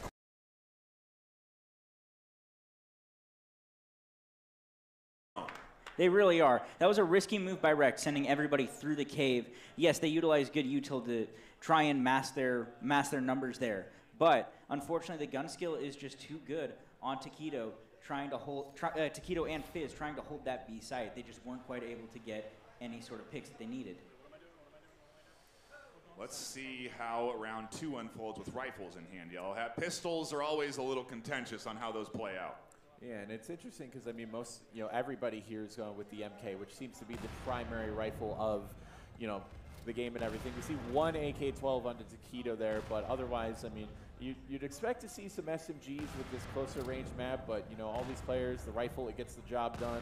And so, again, we're just seeing a little bit of poking and prodding here from REKT here, trying to see if they can do any damage, but nothing done so far yet. We've got 40 seconds down into the round already, and just a minute 15 left. Taquito finding the first one into Sheer, but Blue gets the immediate refrag, and Fizz with a nice nade onto Nebula there. Again, that util usage on AESIR are going to be really strong, and I think pretty pivotal in their defense here. What is REKT going to do about their position here? Are they going to get aggressive? Are they going to get picked off? Fizz catches another one with a nade, a nice toss over the top. Really well done here on the utility usage, Shimmy. We're seeing it stand out amongst the crowd in the action here at VRML CON. Yeah, and just like said earlier, if you know where to place your util, especially like that nade we just saw go into Alley, Fizz just completely helped decimate that push from REKT to the point that they are switching over, and Nero takes out Hissonger, putting it into a 1v4. I mean, you can switch up on AESIR, but they're going to be ready across all of the defensive lanes as Nero was there ready and waiting at A site and shut down that rotation. Yeah, man, I mean, 2-0 already, and, some great nade kills coming out of Fizz, as we just saw a moment ago. And, you know, again, AESIR, that util usage looking fantastic. Their gunplay looking really good. They're not stepping down at all. In fact, I think they may have even dialed it up another gear. Yeah, they are locking in on stage, and that can happen, Shimmy. The live environment can actually focus you up in some cases. Oh, yes. Especially we saw it with some of these previous AESIR players that we saw on stage earlier yesterday. They are hyper-focused. They are hyper-aware. The adrenaline is kicking in as Hasanger gets the first pick on Chiquito with a good nade. More nades coming out over the top there. Will they connect as Jacob and Nebula trying to work their way up through the center here? And will they find, nice, a good connection from Nero on to Jacob, shuts down that edge rotation. They still have Nebula, who's crouched their way across and is looking to scoop up maybe a bit of an exposed rotation onto Rekko. Yeah, Nebula, we did talk about him a little bit earlier, and, you know, I think swapping him in may have been a good idea for REKT. We'll see if he continues to pop off at all, but definitely being able to cut off that rotation is going to allow REKT to try to, go to the site of their choice here. Minute left on the clock. Shots ringing out, but not connecting from Sheer, and flashbangs coming through. Nebula does finally pick up Fizz there, and that's going to be that B site open for the REKT squad. That's the first plant they've gotten all game, and now it's Julian and Neuro in a 2 versus 4 retake. Julian trying to see what they can do to make happen here. Looks like they may be trying to grab some util or something, but Sheer finding the kill on the Neuro, and now Julian in a 1 versus 4 to try to make things happen here. Julian on a big clutcher kick moment here for the squad. Can they put another one on the board, or is this finally going to be REKT answering up? Julian finds 1. Maybe they won't be kicked. Can they pick up 2? Yes, they can. Can they find 3? They're looking for 4 here in the 1v1 with Blue holding down B site. They're not going to be kicked if they clutch it up here. What's Blue going to do on the rotation? They have to crash back and stop the scanner, and they do. That was down to the wire. Julian almost had that. Blue coming in just at the nick of time to be able to stop that defuse from happening. Really nice job at the end of the day, and a shout out to everyone tuning in online. You're missing out. If you've ever missed out on anything, it's this event at VRML CON 2025. Let's hear it in the crowd for the folks at home. Make them jealous. I love that. As we get into round 4 here, Yellow, the crowd hype has to kind of feed you a little bit on stage. Certainly, I mean, from playing on stage yesterday and from playing on stage a couple years back, one thing you can consistently hear through the headset is that crowd. You can feel it in some instances. And again, we get back into the game here. Fizz definitely feeling some type of way here as he goes for the aggro and gets a double kill. Hasanger finally gets that refrag though, but again, it could have been too little too late. Hasanger and Nebula need to try to make things happen here. And, a little bit of a hand signal, something unique that you can do in VR as he tells Nebula, no, wait, don't do that. This is not a safe lane. This is not good. The rotation here, though, can be read by a well-versed team, and AESIR is a well-versed team. They can read, when their opponent is going to try and swing wide on them or hit them from a different angle, and oftentimes they'll be ready for it, and that's what makes them so tough, is that they seem to be prepared for every situation that gets thrown at them. Yeah, I mean, they're as steady as a rock. They're not over-rotating. They're not doing anything crazy. They're just playing a really solid default game, and it's working out for them. 45 seconds left, and you gotta wonder what's going on here as Julian does cut down Nebula, and now it's just Hasanger in a 1 versus 4. And Neuro doesn't check the corner there, and a sneaky Hasanger to find that first kill, but he's got 3 more to try to find, and against AESIR, that's kind of tough, and Julian with a quick swing there to end it. AESIR now 3-1. In clean control with a 2-point lead, it's a risky spot to be if you're REKT. You don't want AESIR to run away with momentum here, Shimmy. No, not at all. And while, yes, you can go in from offense to defense on the switching half with lower points, this isn't a position that you really want to be in. You don't want to be this low starting out your offensive half.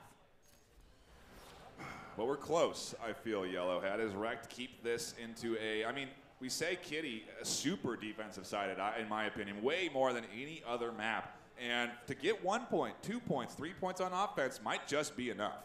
It certainly would be, as my big head nod suggests. As again, I've always said every time I've casted this map, I believe this to be the most defender-sided map. Neuro with a nice little 3-pointer there onto blue 4, and Fizz and Neuro with another kill.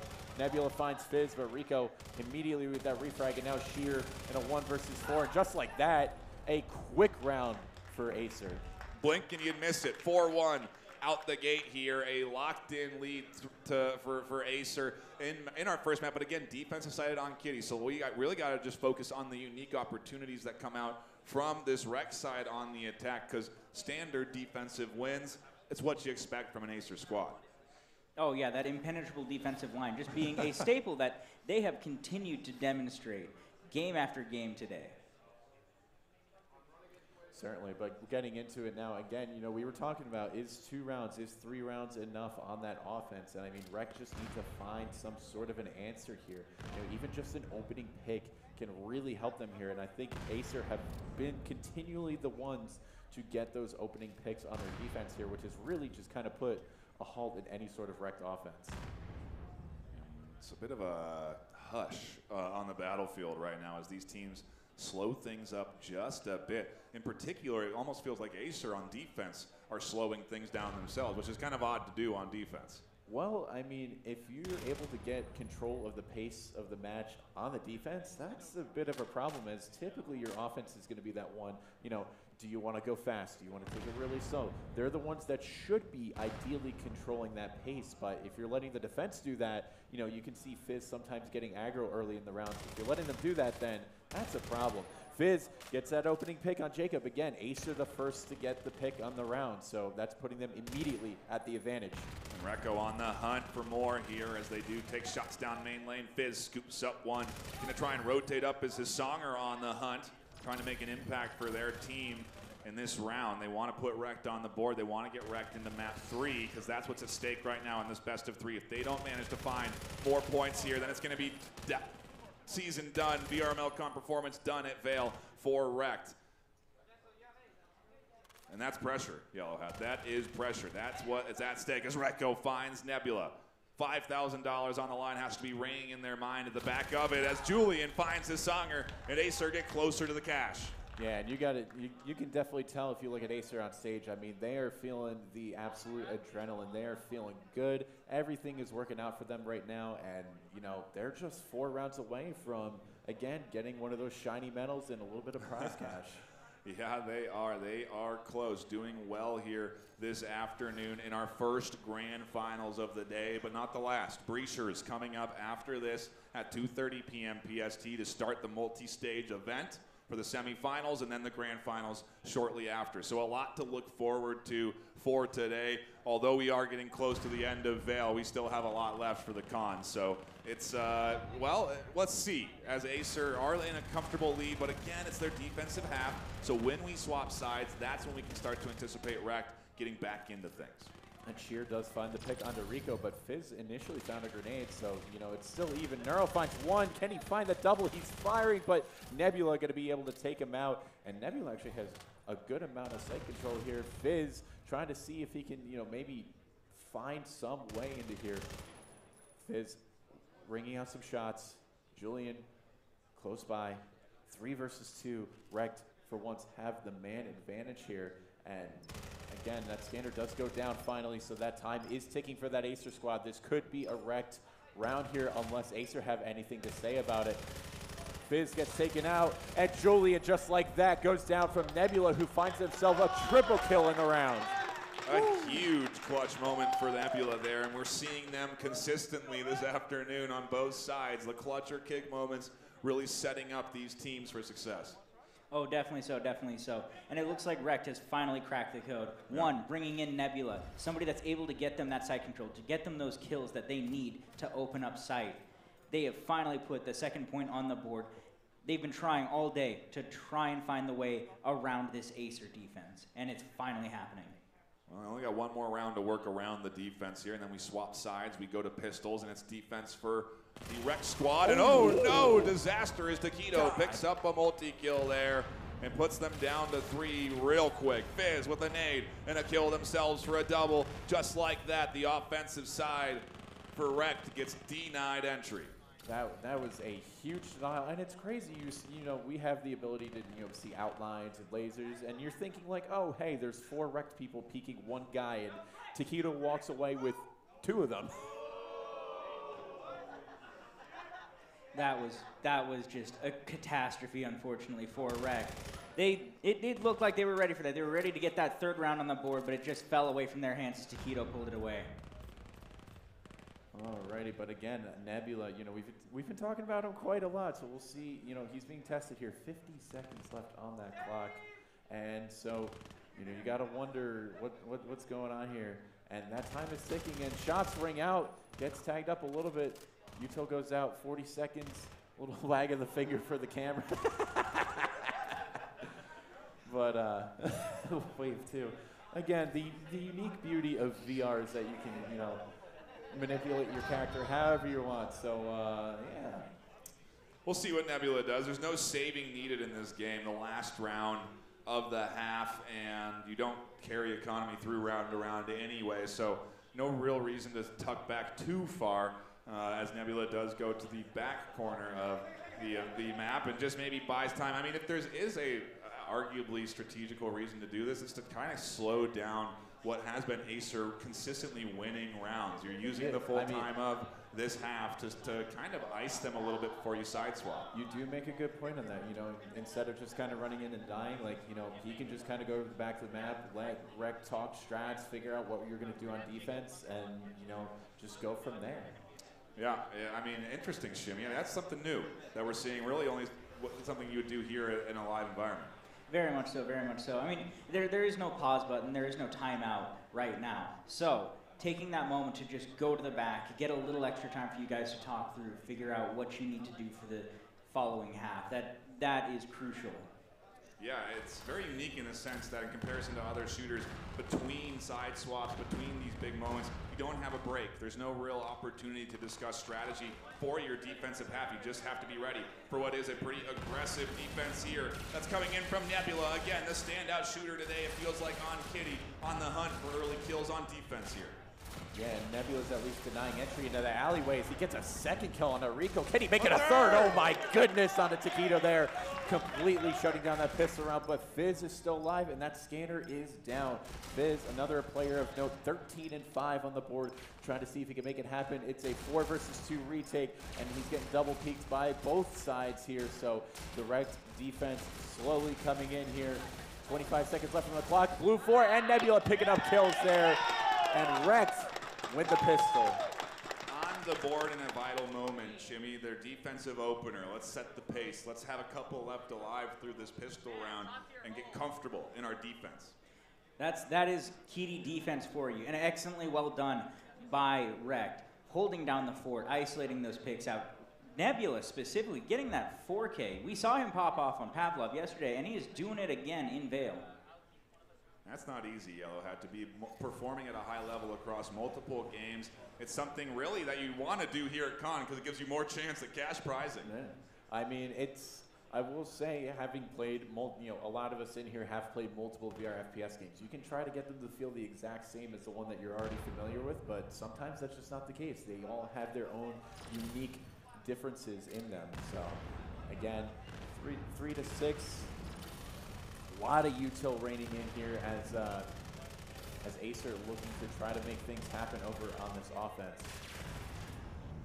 We do see the push in finally beginning to happen. Q getting a pick and Nebula getting one in return. Neuro finding Nebula though, and Hisonger getting Julian. It is down 3-3. Ooh, a nice swing from Hisonger, a double kill. Julian and Taquito go down, and Hisonger can't quite clutch it up. Fizz denies momentum, picks up Scanner, gets it down, and goes into a 1v2. Now, if Fizz here, you know, he can definitely try to isolate these fights, and that's going to be his best chance of success. They REKT have to try to retake this. A swing from Fizz onto Blue and a quick headshot. Can he find the second? Ooh, Jacob going to get tagged up a little bit, but, you know, again, 1 versus 1. Captain versus player here. A little bit of free fire on both ends. A little bit of a jump shot, and Jacob going to be clutching it out for REKT with plenty of time on the defuse. What play with that shot? Oh my goodness. I mean, they're not jumping in real life. That's one of the few mechanics, and that doesn't translate from real in-game to real life. They're using a button to jump there, but it's still a hard shot to hit with your aim. To be able to track that player while you're in air like that is a heck of an achievement. On stage, it's a really nice shot when it matters. And on top of that too, there is like an inaccuracy while you're in the air jumping. So, you know, that is something that you do have to keep in mind as well. And, you know, again, even just to throw off Fizz's aim there so that he's not just aiming right at head level. I mean, it was a good play from the captain, Jacob himself. So REKT have kind of clawed back a little bit, 4-6 now. And AESIR, again, they just need 3 rounds to be crowned the VRML CON 2025 champions. So in comes the assault. HaSanger finds the first onto Rico with a nade. Sheer and Blue finding kills as well. Julian finding Jacob there.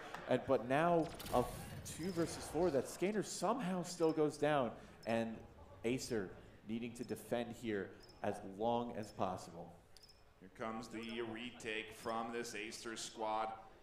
This will be from the REKT squad as they are on defense there. And AESIR just trying to get their first offensive point on the board. They haven't found the rhythm yet on the attack, and that can be bad news for them here in map 2. They need map 2 as Fizz finds one. Oh. Julian picks up 2. HaSanger and Nebula go down, and AESIR with their first offensive point maybe start setting that snowball.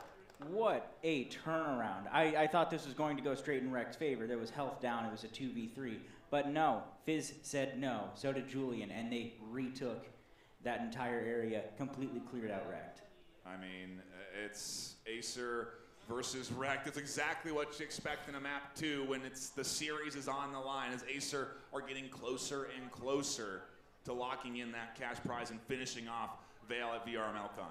Absolutely, and I do think another player to note on AESIR is Julian. He's always been known as a consistent player and just an amazing shot overall. And that swing that he had, the instant double kill, it was great coming out of him. Nebula does find the initial pick though, and ooh, Jacob with a nice double, using that smoke as visual cover, hides right behind it, and now is able to get a third with a nade on the Taquito. So Jacob definitely doing some work, and Blue 4 to finish it off.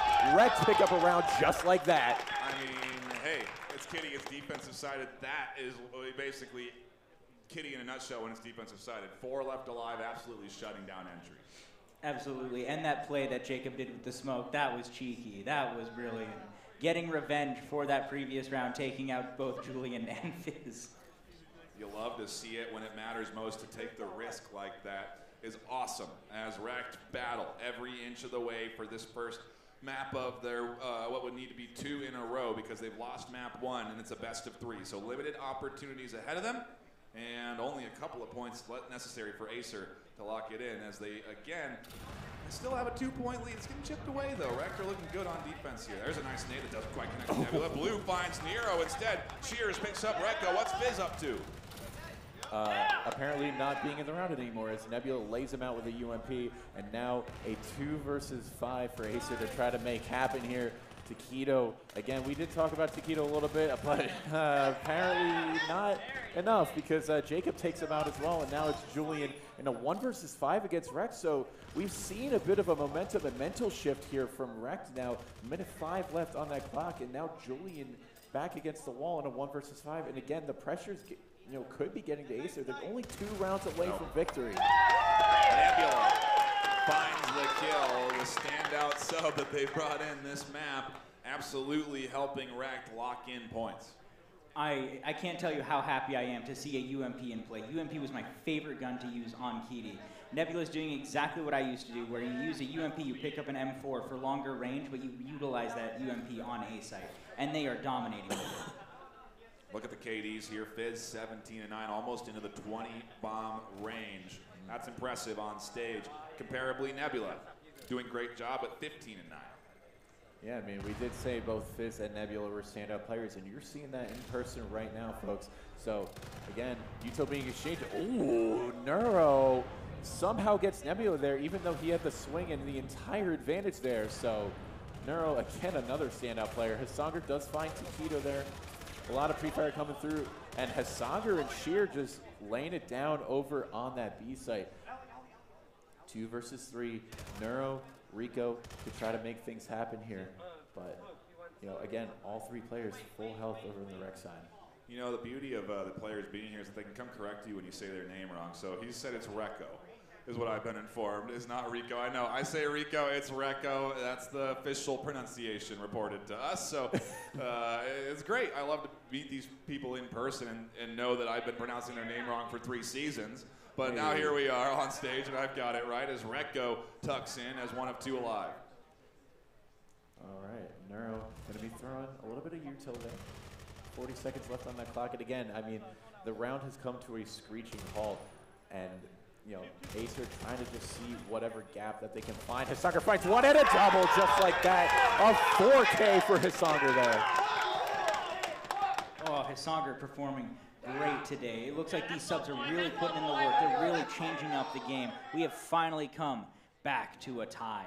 It is 7-7 right now. That's what we want to see. I mean, we're headed to a map 3 at this pace, which, yeah, is what we want to see here at VRML CON. We want to see the max amount of rounds, quite frankly, and we may get there to overtime at this pace. We may go to 8-8, quite frankly, with how these teams have been trading rounds. Oh, wouldn't that be a repeat of last year? Because I believe last year we also did see some 8-8s on some maps as well. So, you know, it's going to be a test of endurance. And last year, you know, AESIR only had 6 people actually come through.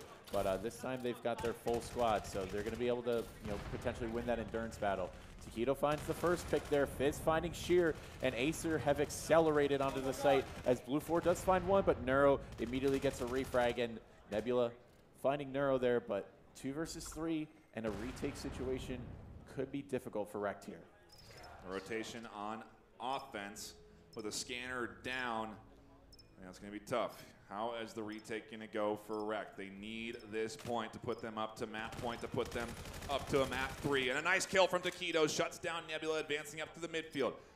3 left alive for this AESIR squad as they lock in on a push from Blue, who catches 1. Can they clutch up in the 1v3? 20 seconds left on the scanner interrupt. They're just trying to buy time at this point as Fizz spins around and goes down. Blue has to stick the scanner as they run out of time, and the nade spots at their feet. Oh no, what happened? Oh, lag, that's unfortunate. We've been doing good so far, and one single moment when it counted, he could have blocked off that cave. He could have gotten the defuse, just the server unfortunately not favoring him, and it drops at his feet from a slight stutter. Oh my goodness. I don't think there's much we can do about that here on stage. We can't replay a round. If we could, we would. But sometimes things happen. Sometimes your hand fumbles on the tracking. Sometimes you get a little bit of a stutter and the nade drops at your feet. You have to be able to battle back against that as we do get into what could be map point, what could be series point for AESIR. Yeah, I mean, one more round for the victory here for AESIR, and for the series victory, Jacob and Nebula finding kills, but Neuro and Taquito answer right back. Blue 4 gets the kill as well into Taquito, and now AESIR in a 2 versus 3. Julian and Neuro, but Neuro gets laid out, and now it's Julian to try to clutch it out in a 1 versus 3 here for AESIR here. It's do or die. If Julian can't do this, then we go into an overtime. 1:10 left on the clock. Julian has to try to figure something out here. He has to try to isolate these fights. And the time is ticking. He gets shot at, finds one. Can they pick up any more? Can they pick up the 1, 2, 3 that they need? Hold up. He finds the a second. The young gun trying to see if he can make it happen and get the victory for AESIR. 50 seconds left. Scanner goes down. And now it's Hisanger to keep REKT in this one. Time ticking. Nades coming out. Julian, the clutch of his life. He's going to go for the swing, and Hisanger! They keep REKT alive. We're going to an 8-8 tiebreaker for map 2. REKT will not let this go on their defensive half, Shimmy. No, again, these subs putting in work. Hisanger performing beautifully in that 1v1, using the incendiary to push Julian out. Man, oh my goodness. And I mean, that's got to feel good for REKT in a way, because, you know, it feels like perhaps that round before was robbed from them. It seemed like Blue 4 could have actually done that. So now they get the chance of overtime. They get the chance of that map 3 here, ladies and gentlemen. And this is it. Whoever wins this round will win the map. AESIR on match point to win the entire series here and get some shiny medals. REKT to keep it to map 3. So again, it's going to be who gets that initial pick. Util coming out. AESIR Good toss up through the middle. Jacob trades with Fizz. Julian finds the refrag on the backside. Taquito getting control of A's site. They're going to try and push up and get this scanner down, force the retake, but there's still defense here, active and waiting, but they go down to Taquito. Blue gets picked off. This defense getting slowly picked apart as they try to retake A's side. It's a 3v4. Big clutch moments have to come from Shears or Nebula. And both these players already played yesterday. Fizz finding Sheer, and now it's up to Nebula in a 1 versus 4. And this is going to be very, very difficult for them. And their back is against the wall, and time is ticking. 25 seconds left on that scan. No. Free Fire comes through, finds one. Oh, they see each other, but he's got to find another 5 second. He's getting close, but the time is so tight here.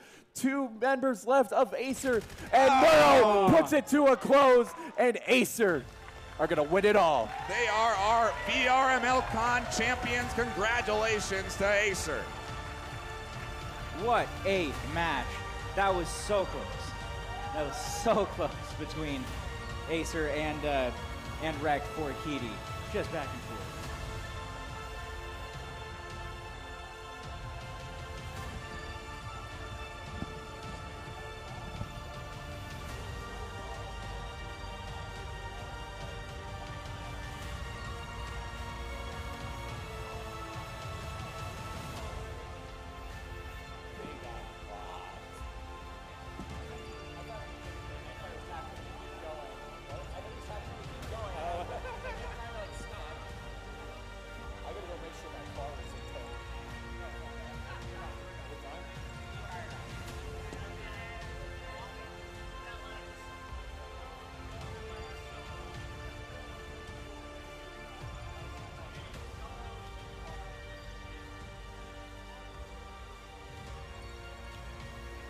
We are here with our champions. Let's hear it one more time for AESIR. You know, it's been a lot of league play. You know, you're on stage here. How does it feel to be a champion of VRML CON? Like I said last time, it's pretty surreal and very thankful that all this can happen because of you guys, and it's just an awesome feeling. Thank you so much. I mean, is this where you thought you'd be standing at the start of today when you stood on this grand stage to start against REKT? We put in so much effort for this. We had to. It was no other option. You know, offense wins games, but defense wins the championship. I love that. I mean, how does it feel? Was there any tests of stamina? Were you getting tired up here on stage after the semis and finals? I mean, how was it being up on stage today? I mean, it was definitely very tiring. But we pulled through, you know, we put in the hard work, hard practice, and we saw the results of that today. Yeah, I mean, what was the hardest moment for you today? I mean, was there a moment where you needed a pep talk from someone in the team or anything like that? I think it's just the strategies. You know, I got to get them down. Rekko practiced a lot. Yeah, he had a good head. Rekko, how does it feel to be standing on stage? Another win for AESIR. It's got to feel good. It feels correct. It feels correct. Yeah. Before I go, I just want to shout out AESIR because I asked them like 3 weeks before LAN to do something really hard, which is to give up all of their personal hobbies and things they wanted to do to grind, and they did, and we're here, and we got it. And my boys are determined. You know who you are. And my dad, he taught me everything I know to get up here. I don't tell him enough, but I love you, Dad. We love that. Any shout outs here at the end? Congratulations on winning. You know, I think we practiced enough. I think it was deserved. I mean, we put in a lot of effort. We did strats like no other team could do. And, you know, we pulled through and won. And I want to thank my parents for making this possible and my family for supporting me. Awesome. Let's hear it one more time for AESIR, your VRML CON VAIL champions.